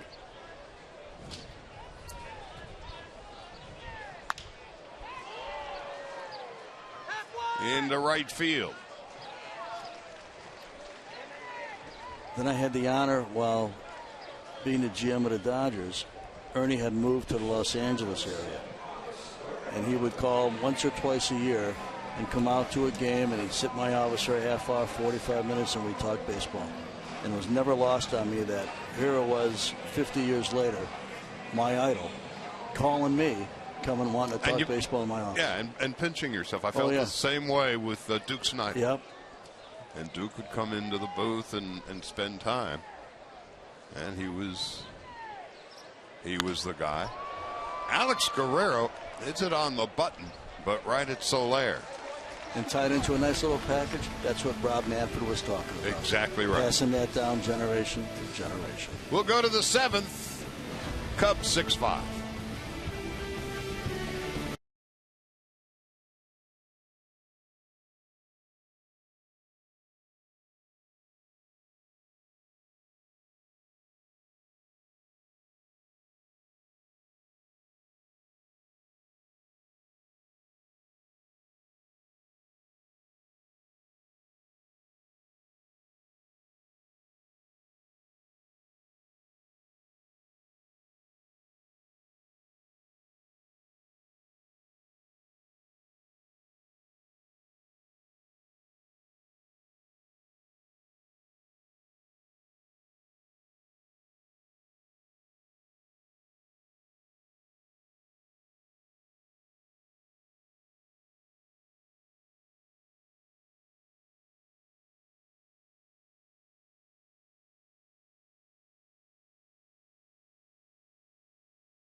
a feel, even a smell, a hint of rain in the air. It has cooled off noticeably. Sergio Santos now on in relief for the Dodgers. The wind is beginning to blow in from center field. And a reminder, mark your calendars for Wednesday, April 8th, when the Dodgers play host to the Padres at 7:10. And the first 40,000 fans in attendance will receive an adult replica pullover jacket, brought to you by Bank of America. To secure your tickets, visit Dodgers.com/promotions. So the Dodger bullpen today, Liberatore, no runs and a hit, 15 pitches, 11 strikes. Adams, no runs and no hits in his inning of work. Besides Santos on in relief, and he's done well so far this spring, Darwin Barney takes over at third base, and Kike Hernandez, who can play everywhere, is in center field now. What we see every day is the versatility that Don Mattingly and his staff are trying to create and trying to learn about. With Darwin Barney, who was a shortstop, as a collegiate second baseman, as a big leaguer, playing some third base now. As Charlie just said, Hernandez being able to play all over the place. Give him that time and give him that comfort level that he's got some versatility to him. And Alex Guerrero's at shortstop again. Guerrero's hit the ball so well this spring. He is like saying, don't forget about me. And so they're putting him out in left field, at third base, at shortstop. And while he flied to right in his only at-bat so far today, hit it right on the button. As you get into spring training, on the eve of really when the position players report, when you're going to have your whole squad there, that day or a day or two around that. Coughlin swings and misses. And Santos gets him. It's only March 18th. There will not be a more unique strikeout all year than that one. That ball traveled a lot to get one man out. Oops. There's 60 feet. Here's probably another 100 feet. Back and forth. And nice play by Santos. A strikeout and 2 assists. But you have that meeting on the eve of the opening of the full camp. And part of that is to talk about your position players and where you want to see them play. And in that meeting this year, we talked about playing Hernandez everywhere. We talked about giving Barney some time at third. Talked about Guerrero, not just to play him at third or play him in left, but also not to forget that he had played shortstop, to see if it'll be strong enough that we can play him there during a major league game in the regular season. So as you watch spring training and you see everybody playing all over, it's a plan that the front office and the manager and his coaching staff make together to give as much look and as much opportunity to see where the versatility lies across the board. And that's one of the key differences between the National League and the American League. Without a doubt.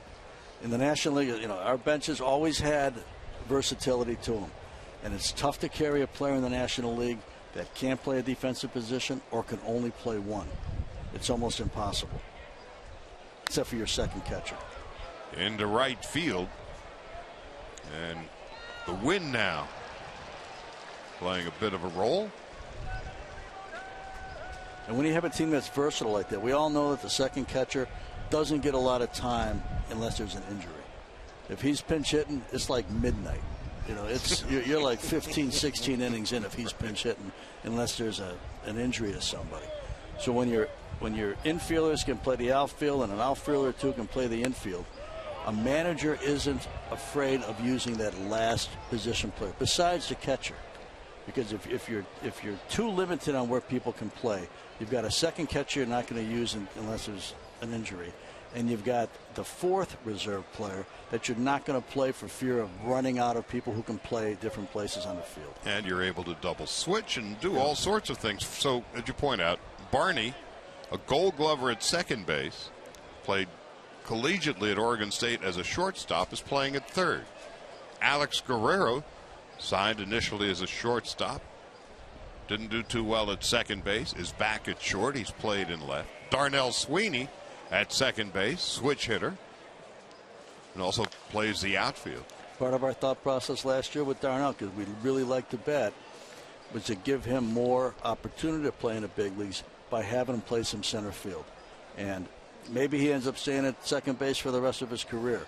But the idea was to get him here sooner than later if we needed him because of the bat, and to give him some versatility out there.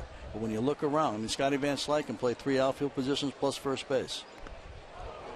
In the dirt, Santos. Oh, he throws it away. And going to second base is Alcantara.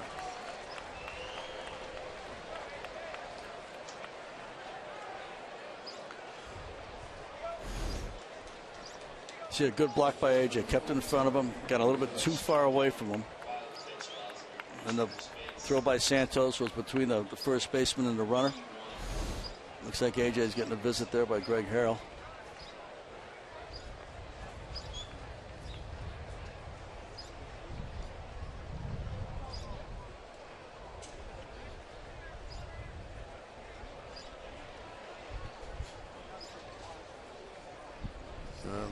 Looks like he tweaked something.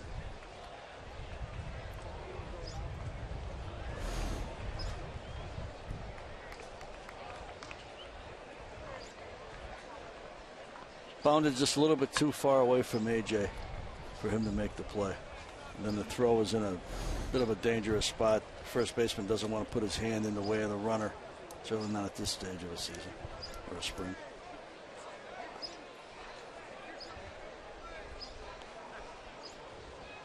Now Anthony Rizzo, who is 0 for 3 and has driven in a run. Backhanded stab by Ellis, yeah. Good move.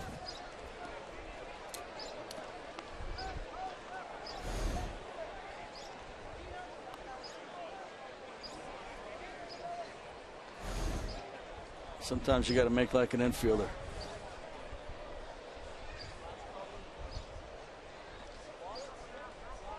So Lair is on deck. Santos, the 4th Dodger pitcher, delivers a strike, and it's 1-1.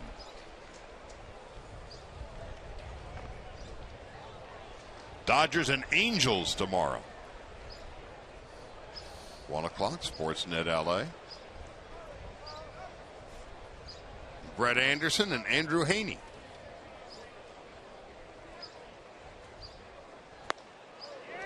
One and two.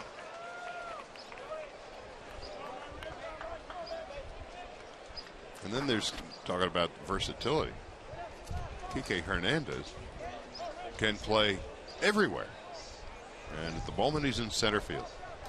He came over in the Marlins deal. 1-2 with 1 out.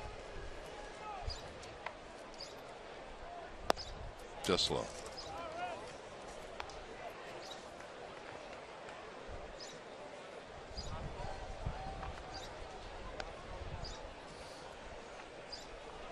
Santos is somebody else that's interesting. Sort of like Adams, is at a different part of his career that was really, really outstanding, that separated him from a lot of different players. 0-11 with the White Sox right across the canal here. Saved 30 games, so you know he can do it. 3rd strikeout of the inning for Santos. Good slider down and in. So he indeed has been very interesting this spring. I think there's going to be a lot of choices, and depending on if a veteran player like this has got an out or not at the end of camp, dictate how deep AAA is at Oklahoma City, which will, as it goes in baseball today, you'll always be dipping in there for pitching, position player from time to time. But as I always felt, you better have depth, because you're always, one play away from needing somebody you didn't need a pitch ago. In all the years I've known you, my favorite line from you came, I don't know how many years ago. I'm a sprained ankle away from a heart attack. Every day something can happen. The good days aren't measured by me when something good happens. The good days are measured by me when nothing happens. Yeah, no phone calls. How's spring training going? Well, it depends how much I talk to Stan Conte. If I could go 4 or 5 days without talking to him, it was doing pretty good. On 0-2, Just inside, 1-2.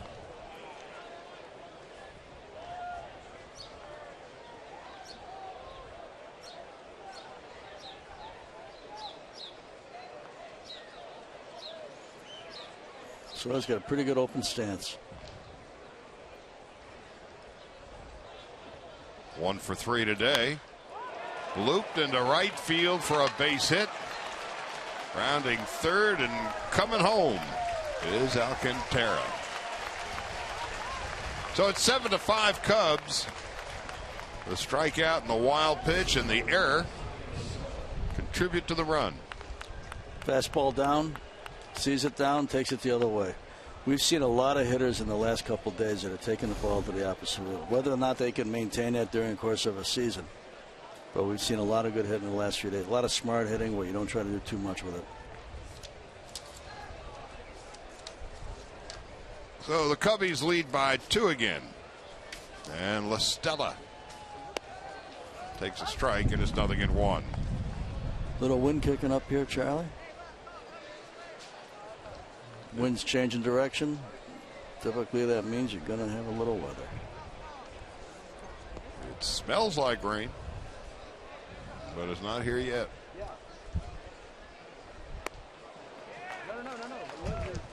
No balls and 2 strikes.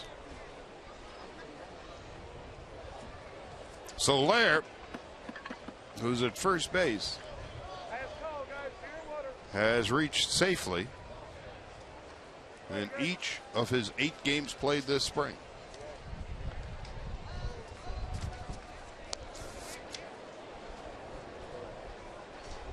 Got an on-base percentage of pretty near 500.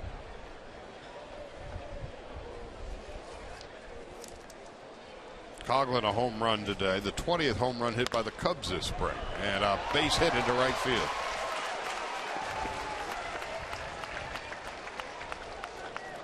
First and second, 2 out. And now David Ross coming up.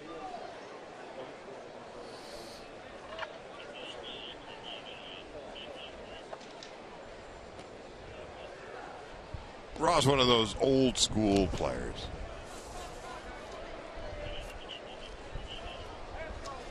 Now Honeycutt's going to go out and talk with Santos. David Ross has had a nice career. It's also one of the great things about being a part of this game. You remember when these old school guys come up as prospects. Yep.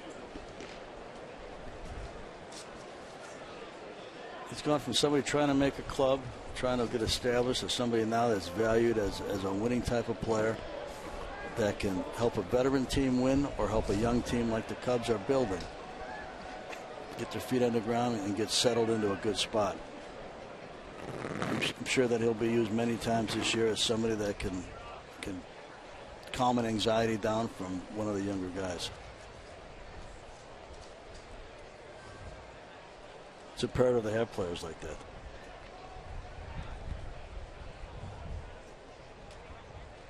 He will turn 38 tomorrow.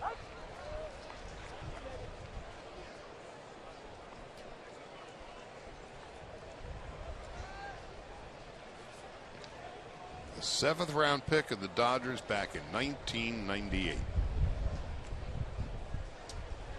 First and second, 2 out. 1-1. 1998. Ay, ay, ay.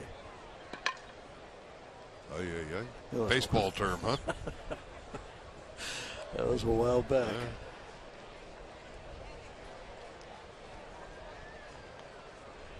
That was 17 years ago.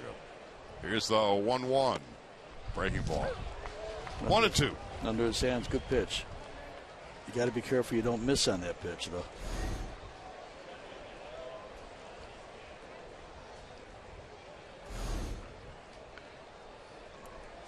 Began at the chest, ended at the knees. 2 on, 2 out, a run in. Swung on and missed, strike 3. Good pitch, good play by AJ. So Santos strikes out the side and then 1. Struck out 4. But the Cubs come up with 1. 7th inning stretch. They lead the Dodgers 7-5.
7th inning.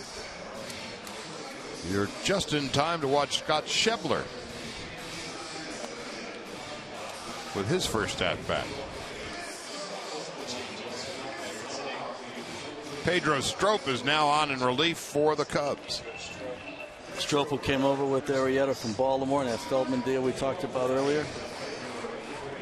Cubs fill two valuable positions: top of the rotation starter, top half of the rotation starter in Arrieta, and the guy that can pitch the 8th inning in the big leagues in Strop. You know, being where Schebler's from, I never asked him if he was a Cub fan or a Sox fan growing up. But that part of the country there in Iowa, there's a lot of Cub fans there. And some Cardinals. And some too. Cardinals. If you get deep enough into Iowa on the south end, you might find a Cardinal fan or two. Well, he was around Cedar Rapids, now in a little town, Solon, Iowa. Not too far from Davenport and the Quad Cities.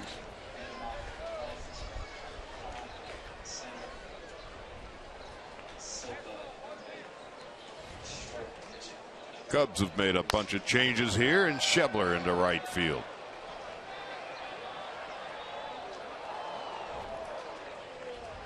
And Silva, the new right fielder, runs out of room. There's a lot of ways to determine a player's growth as a prospect. We know him. We've watched him. We've been through player development with different people, and obviously drafted a kid like Schebler here. But when you start to hear from other teams at a trading deadline, now it's spreading. Now it's just not your own opinion, which could be prejudice because you picked him or you trained him or you appreciate what he can do. But when other teams start to ask about a player, you know that he's gaining on it because their scouts are sitting there and they're sitting in Midland, Michigan, or a year ago in Chattanooga, or this year it'll be Tulsa in AA. And they see kids like this, and next thing you know, when you're trying to get a player from, that's the guy they're focused on. Schebler kicks inside. Kind of come out of nowhere, you know. You got your own file, your own book on your own guys, but then suddenly, from outside that circle of your own people, comes an inquiry. To short, Jonathan Herrera, the one-time Rocky, throws out Schebler, and that's the first out of the 7th. Well, one of the things that Mo and I love to do, Rick, Monday, we'll be back tomorrow. And you see us in the press rooms all the time. Sit with the scouts. Yep. And they're the ones who've got their fingers on the pulse. And then they'll ask about this player or that. And they'll talk about that player or whomever. Chris Heisey is the hitter. Outside, 1 ball and no strikes. Now, you wouldn't probably think going to a low A minor league game would be a big deal or worth scouting or this or that, but they all are. And a good scout will get out there early and he'll watch the visiting team, for example. Who comes out first? Who works out? Who has extra work? And if you're seeing a team for 4 or 5 games, who's out there every day? You can learn a lot about a player's makeup. You can learn a lot about their drive and determination and their priorities by getting to a ballpark early. You know, most scouts can say, all right, he runs fast, he throws well. But the subtleties, not only within the game, but outside the game, how they deal with themselves as human beings and how they're likely to grow up if they were to make it to the big leagues, and what are they going to be like 3, 4, 5 years down the road. I think the psychology of it is almost as important. I mean, it's probably equally important in my mind as anything else. Especially where we're trying to go every year. You know, we're not trying to win 81 games. You know, we got our sights set on getting in the postseason and winning another 11 games after that. And when you do that, you have to have the right type of people, and you have the people that are game for it, that people are going to work for it. And when you get to those games from the middle of September on, even Labor Day on, that are prepared for the heat, they're prepared for the crossroad pitch, the crossroad inning, the crossroad play they're going to have to make that's going to determine which way their season goes. And you can learn that sometimes at a very, very young age. Sometimes people can change. Most times people don't change. Chris Bosio, the Cubs pitching coach, going to go out and talk with Strop. There's nobody warming up in the bullpen.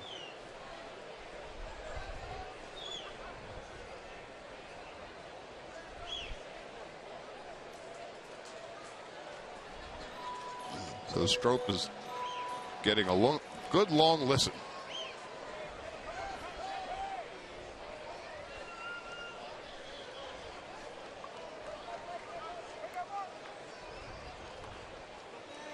So Kyle Jensen, his first at bat, he's taken over for Gonzalez.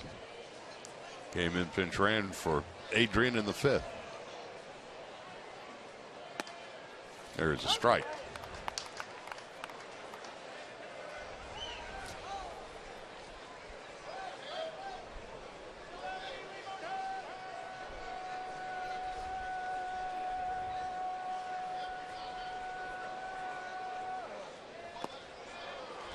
One ball and 2 strikes. Sweeney on deck. It's had a nice few weeks. We first got it. You saw him obviously much more than we did, but we got a first look at him last year, and it was one of those. There's a call, 3rd strike. Did he get a big hit in the Freeway Series? Yep. But watching him here, and then again, the 6th, 7th, 8th, 9th innings of games in the middle of March when the young kids are trying to impress. He was a guy that we first saw last year, Schebler too, and each had good solid years at Double-A. And now, what a difference a year makes watching them this spring.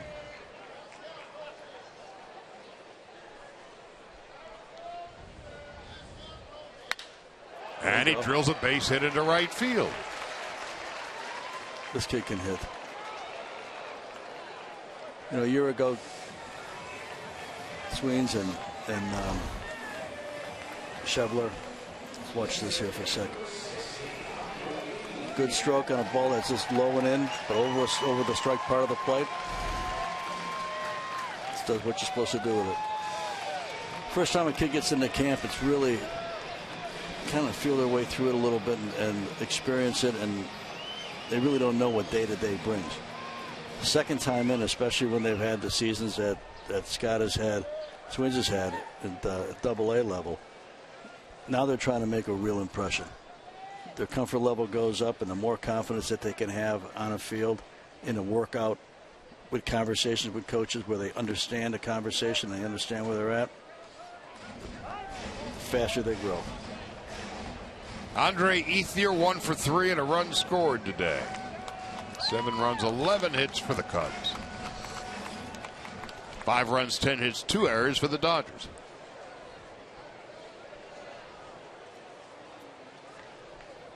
Ethier knocked in his 3rd run of the spring. First and second, 2 out, and it's outside. Good eye on that one.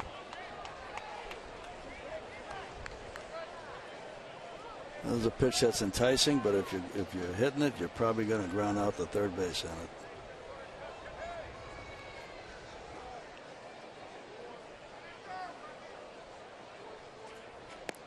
Ooh. Good breaking ball there. All he could do was take it. Yep.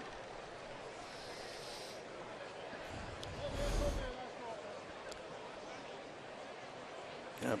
May have been looking fastball, may have been looking middle away. But he wasn't looking for that. No, different pitch, different location. 2-2. 11,453 watching this one.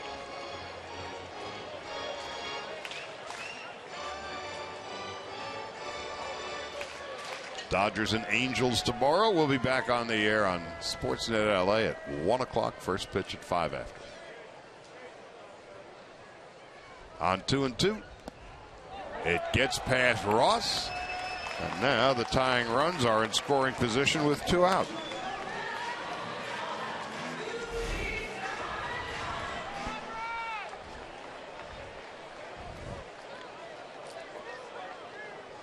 Bounce away from Ross. Tough ball to keep in front of you. The backspin on it.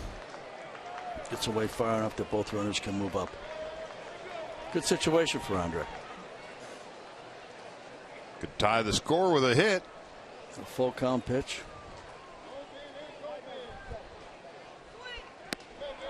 But he takes a call, 3rd strike, and he knew it.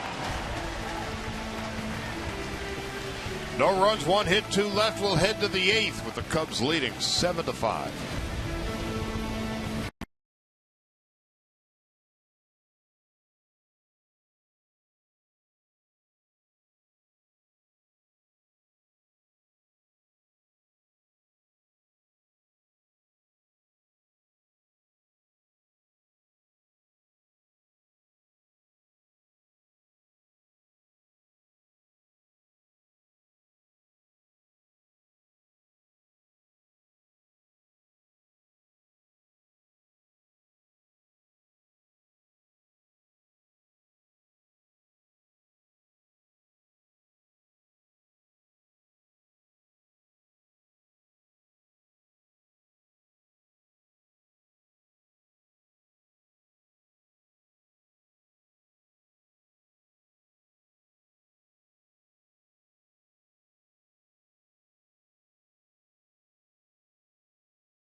We'll attend to in a moment, but first, MLB.TV Premium, the #1 live streaming sports service, is now available. Join the millions of subscribers. Watch every out-of-market game live in true HD on over 400 devices. Visit MLB.TV for details. Dodgers, couple of changes. Let's begin with the new pitcher, Dustin McGowan, ex of Toronto. 53 appearances, 8 starts last year. And the new catcher that he'll be throwing to is Chris O'Brien. And comes from catching lineage, his father, Charlie O'Brien. I like what I've seen out of Chris the last year and a half. A couple years ago in Rancho in 2013, he was really struggling. And tough to figure out why, whether he thought that he should be farther along in his career, whether he maybe took some things for granted. It was a rarity, but I called him in to the office one day from Rancho, and I said, why don't we meet about 9 o'clock? So if anybody that lives out in the Rancho area drives downtown L.A., need to be in a meeting at 9. Well hit to right field, but foul. You know you're going to have some traffic to get through, and you're going to have to leave a little bit early. But sure enough, I got in about 8:45, and there was Chris. And we talked about it, and I said, hey, this is what you need to do. Let's set out the guideposts so you understand, so there's no question as to what the expectation is, including your weight, including how you prepare. Because the kid's got big league talent, but he wasn't gaining on it.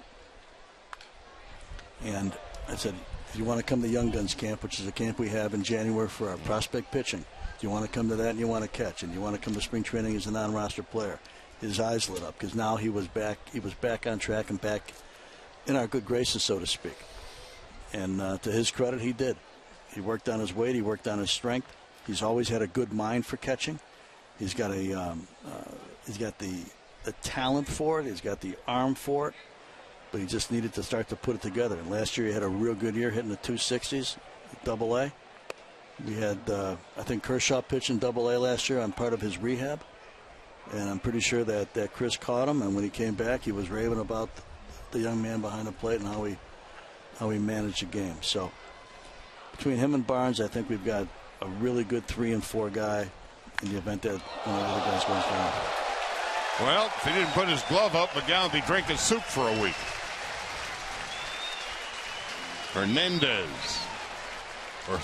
Jonathan Herrera made the play. Or came off his bat. 1 out. Athleticism and defense. And self-protection.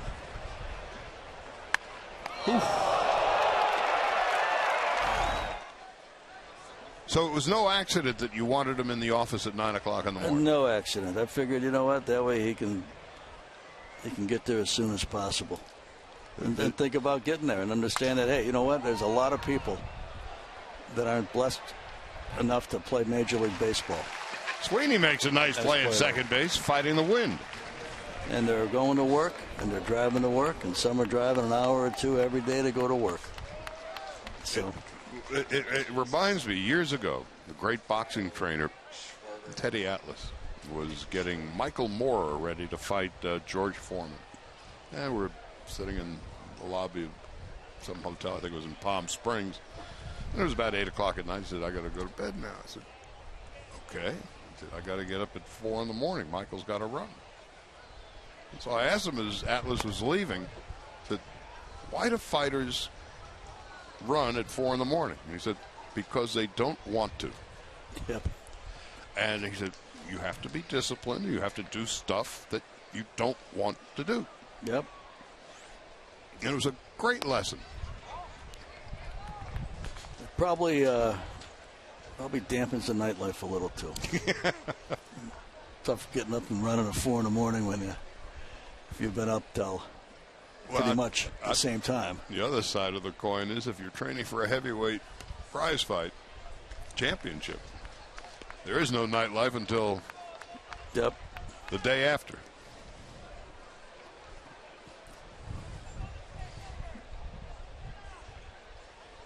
Three balls and no strikes.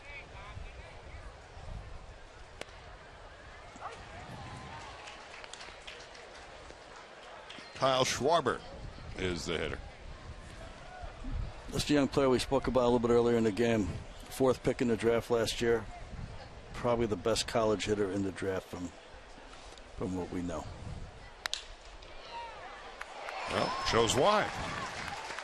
Clean single to right. He's caught and played the outfield. The decision that the Cubs have to make down the road here is whether or not somebody with this kind of approach right there is going to sit behind a plater in the outfield. Probably the outfield. But when you start naming the names that this organization has now, and you start writing them down on paper, and it's not going to be all in 215, but you get to 216 and 17 with a little bit more in 216. It's going to be a very interesting team out of Chicago. One-time Dodger Mike Baxter. 1 ball, no strikes. His first plate appearance of the day. 7 runs, 12 hits for the Cubs. 5 runs, 10 hits for the Dodgers. McGowan is the 5th Dodger pitcher of the day. And Baxter takes low.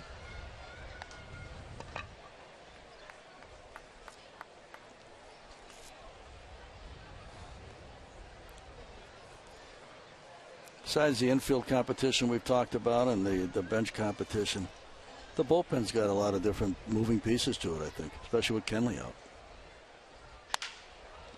Broken back ground ball, slowly hit to second base. And Sweeney throws him out.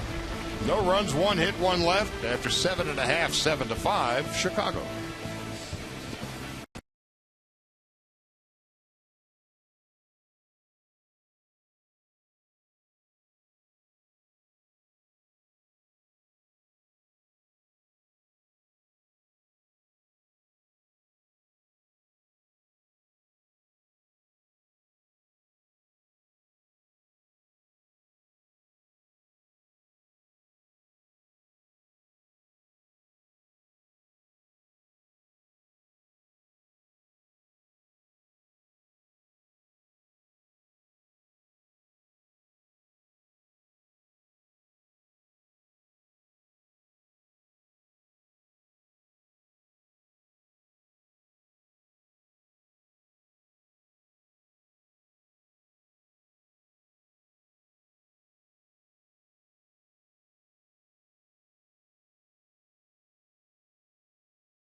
Cubs Hector Rondon, and he has a new catcher to throw to, Taylor Teagarden.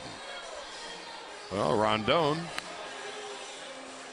Cubs closer, was good on 29 of 33 save opportunities last year. Solid strikeout to walk ratio. And in 63 innings, gave up but 2 home runs at opposing hitters, hitting just .218 against him. A product of the Rule 5 draft. Left unprotected by Cleveland in 212. Cubs picked him, kept him in 213. Different type of role, relief pitching, but not the closer role. Patient, grew him. He worked on his command. Strikeout rate went way up. Walk rate went way down. Next thing you know, he's saving 29 games. Darwin Barney leading it off. His first at bat of the day. Fouls it off to the right. Teammates for a little while.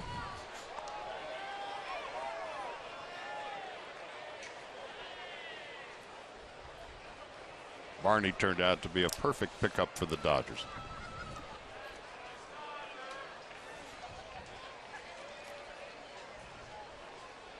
On 0-2, Rondon deals. Just outside.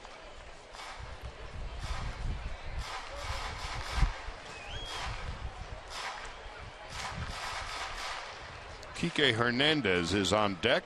Jock Peterson had a terrific day today. Home run, a double, a single, 3 for 3, and 3 RBIs and a run scored. A lot of action on that pitch.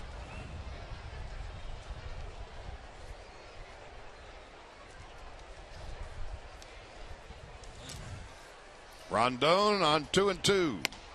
Inside.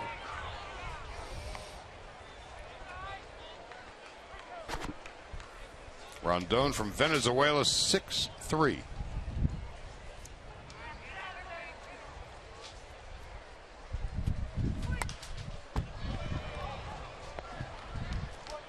Fought that off, kept it alive.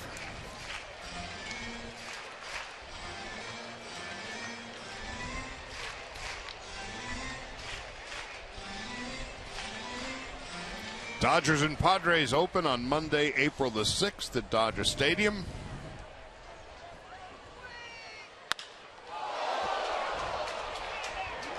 Rondon, self-defense, 1 out.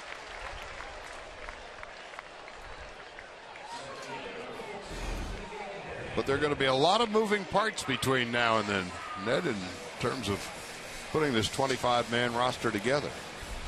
I think the most interesting piece of it is the bullpen.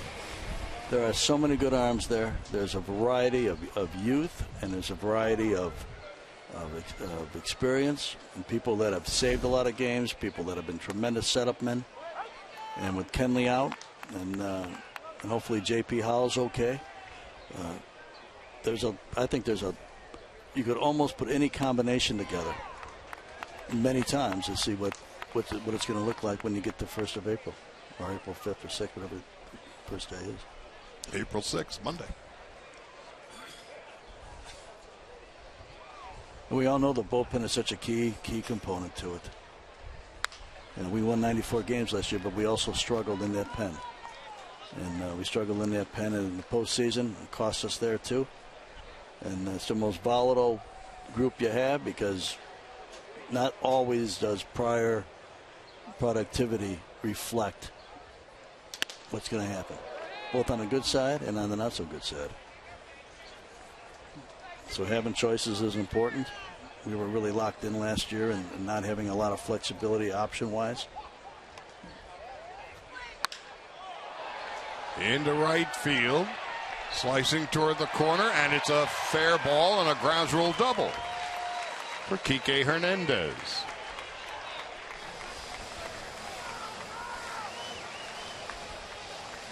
Hey, there's Brian Wilson. Speaking of the bullpen.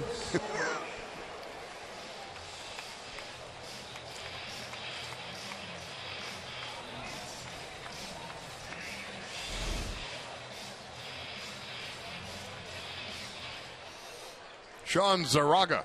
I'm sorry, it's Chris O'Brien coming up.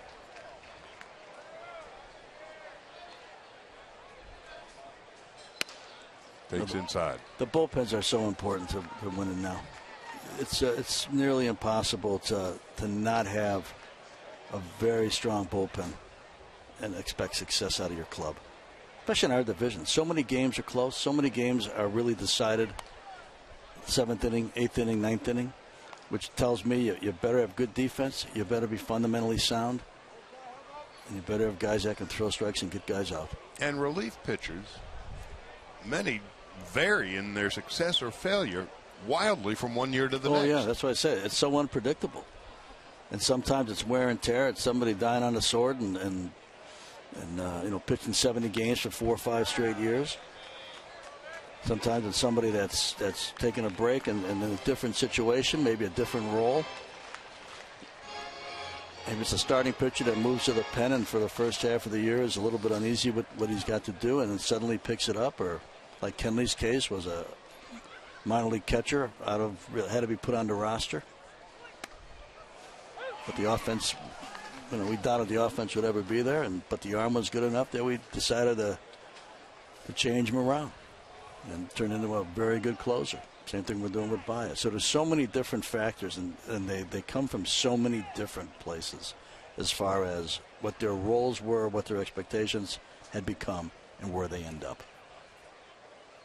Here's a 2-2.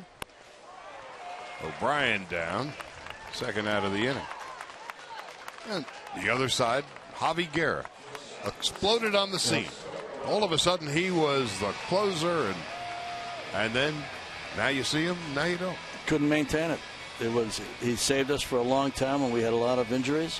Fit into the role, was kind of put into the role, didn't really train his way into it, so to speak. But did well, and then there's such a consistency that you need in the game at the highest level, and such a daily routine that helps you continue to be successful. You can never stay the same because it's always somebody's always adapting. If you're a pitcher, the hitters are always adapting to you, or vice versa. Now Alex Guerrero, who has been very interesting this spring. He is so much more comfortable right now than he was a year ago.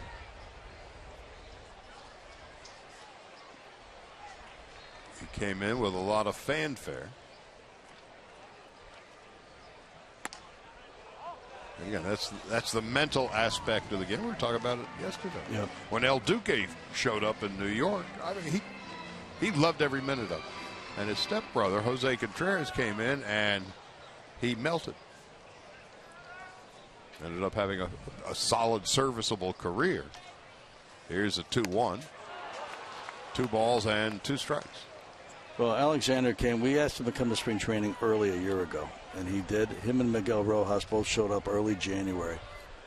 And I came out here to see him a few times. And he was taking ground balls and he was hitting a little bit. But really, you're talking about maybe a half hour to an hour of your day. Guerrero down on strikes, and that ends the inning. We'll go to the 9th with the Cubs leading the Dodgers 7-5.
Cubs leading at 7-5, and the Dodgers have a new pitcher in, Josh Raven. Tomorrow on Backstage Dodgers, we go behind the scenes with the catchers. A.J. Ellis and Yasmani Grandal work out with catching coach Boomer Steve Yeager. Plus, Maury Wills gets all mic'd up. Don't miss the all-new Backstage Dodgers tomorrow at 7 o'clock only on Sportsnet LA. So Josh Raven is the new pitcher. Local kid, lives in Tarzana, born in West Hills. Spent time at Double and Triple A last year. Always a good arm. Hard thrower. Difference will be whether or not he can throw strikes or not. He's walks hitters, and not only do you walk them, but sometimes you get behind an account and put yourself in a disadvantage. So he ever harnesses his command with the velocity and the stuff that he's got, and he's going to be a difference maker. And congratulations to another local product. Christian Yelich signs a 7-year extension with the Marlins today for about $49.5 million. Nice young player. Kind of quietly came on the scene, and we don't play Florida that often, in 6 a year, and sometimes you go a long time without seeing that club. But whenever we saw him, he'd grow on you. Mm-hmm. And high round pick, might have been a first round pick, I think, perhaps. Has great speed. Yep. Terrific defender. He's a pure defender. This is Jae-Hoon Ha with a base hit. A lot of balls going up the middle last inning or so.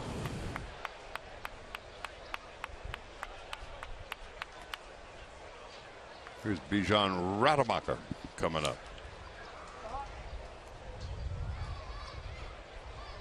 We were talking about the Marlins before the game today.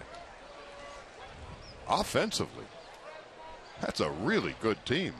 Everybody's paying all the attention to the Washington Nationals in the Eastern Division. But the Marlins are a really solid team. You know what, they seem to do this every 8 to 10 years, where they kind of trade a lot of players and they develop some of their own. They get some young guys back, and nobody pays attention to them. The next thing you know, it's 1997, they're winning the World Series. 2003, they're winning the World Series. So build them up, burn it down, build it up. Yep. You always got to be careful with them, because they're a little sneaky, because they come on you, and you don't really realize that they're coming on you. But I don't think they should be surprising anybody this year. They're a pretty good club. Mm-hmm. They'll have Gordon and Yelich 1-2 in the lineup. Yep. And then I have some thunder coming after that. Stanton. So Morse is down there now.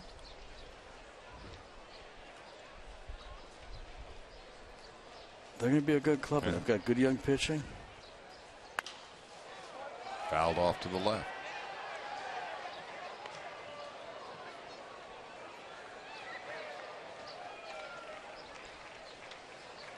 The baseball department's been together for a long time. They've been through the ups and the downs, and they know their own organization very, very well.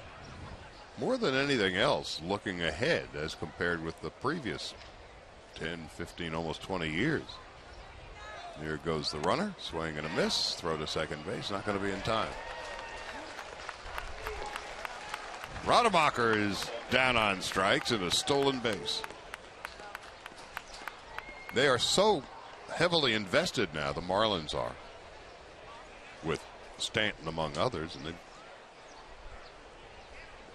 you would think they can't afford to burn it down again. No, it'd be tough with somebody of his ability and his contract, his notoriety, and fan base, fan favorite. It'd be very, very difficult. I don't think you could really do it, but But they've got talent there now. Yep. Their shortstop is just great.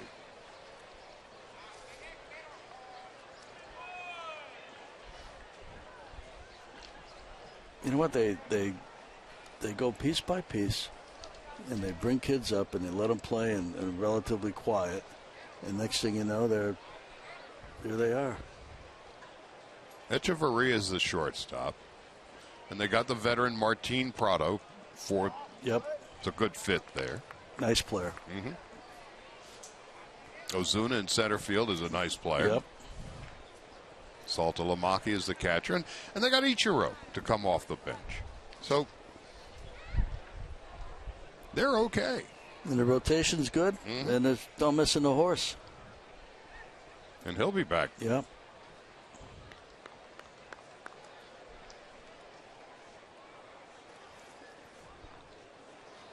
Figure Fernandez back around the All-Star break.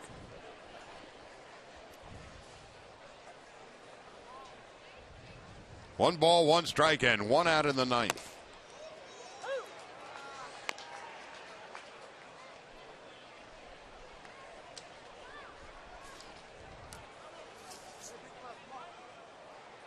Jonathan Mota is the hitter.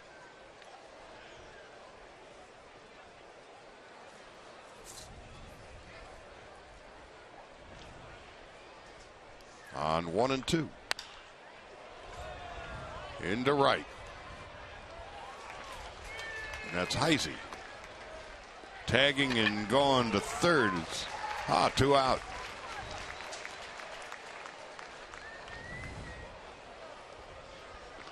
I think the ball tailed a little bit on Chris there. Tailed a little bit too deep at the end. Maybe throwing a little bit tougher. Ruby Silva is the hitter for the Cubs.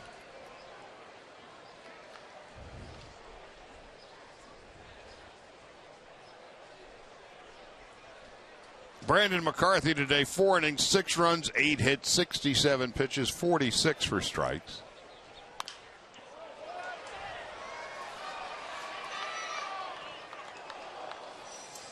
Lipitor, a shutout inning with 1 hit. Adams, a very good inning. 1 strikeout, 12 pitches, 8 strikes. Santos gave up a run and 2 hits in an inning. And McGowan, no runs and a hit in his 1 inning of work. Offensively, Jock Peterson, 3-run home run, a double, a single, and 3 runs batted in.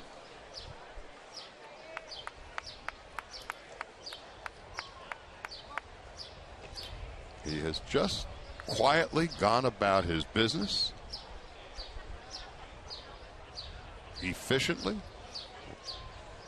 It's building a good foundation for a good season. As we were talking earlier, all eyes were on Peterson this spring. And the story is, it's been no story. Yep. He's just gone out and played and hitting near 400. He's been steady in every aspect of it.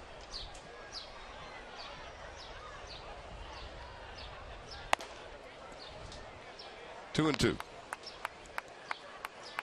I think it's also somewhat of a lesson about bringing a player up in September, even if it's for a limited amount of time. People can look at those numbers and say, well, he didn't really do much yet. Maybe 4 hits in the month, but September, and hit under 200. I can't remember exactly what the numbers were because they were pretty much irrelevant. He had good at bats. He came here with a far different approach. Silva down on strikes. Last licks for the Dodgers as we go to the ninth. Caught the corner. See you later.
inning. Scott Schebler will lead it off, and he'll be followed by Chris Heisey and Kyle Jensen.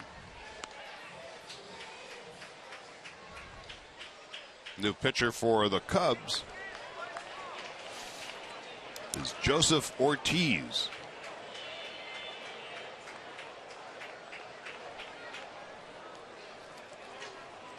And lefty against lefty again, talking about situations, matchups in spring training, and Schebler on one hop, one out.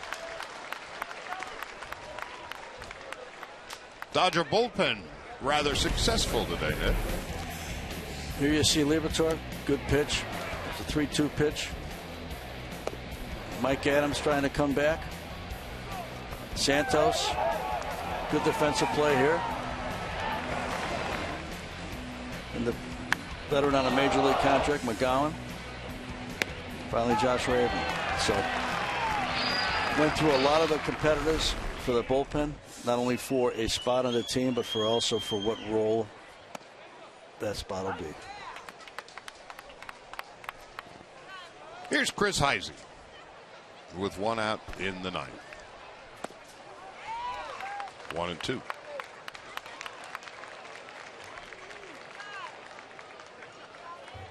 Dodgers and Angels tomorrow, and we'll be back on the air at 1 o'clock.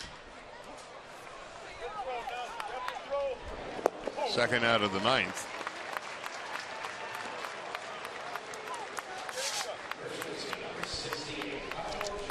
And Jensen coming up.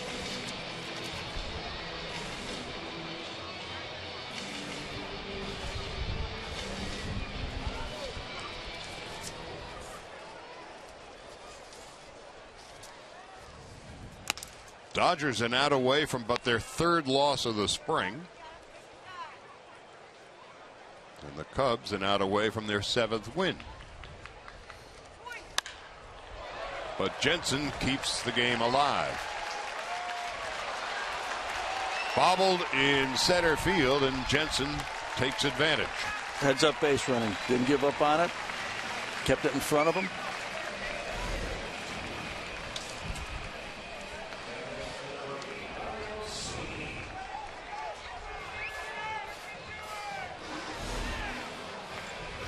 And now Darnell Sweeney, the switch hitter, will turn around and bat from the right side.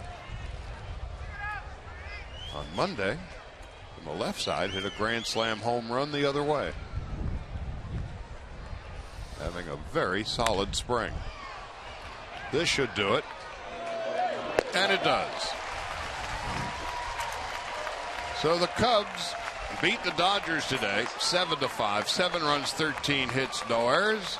The Dodgers 5 runs, 12 hits, and 2 errors. Your overall thoughts of what you saw today? Well, Arrieta and Brandon both struggled through the second inning. But you can expect that out of big league starters, that they're going to have a rough time here and there. Good to see Jock Peterson again, opposite field home run. Good to see Andre go the other way and get a double. Some good things. Howie had a few hits today. Got to see the bullpen. A lot of those guys that came through. So that's a wrap for us. We'll see you tomorrow. Angels will be here, and we'll be on the air at 1 o'clock. For Ned Colletti and our entire Sportsnet LA crew here in Glendale, Charlie Stein saying good night, goodbye, and we'll see you again tomorrow.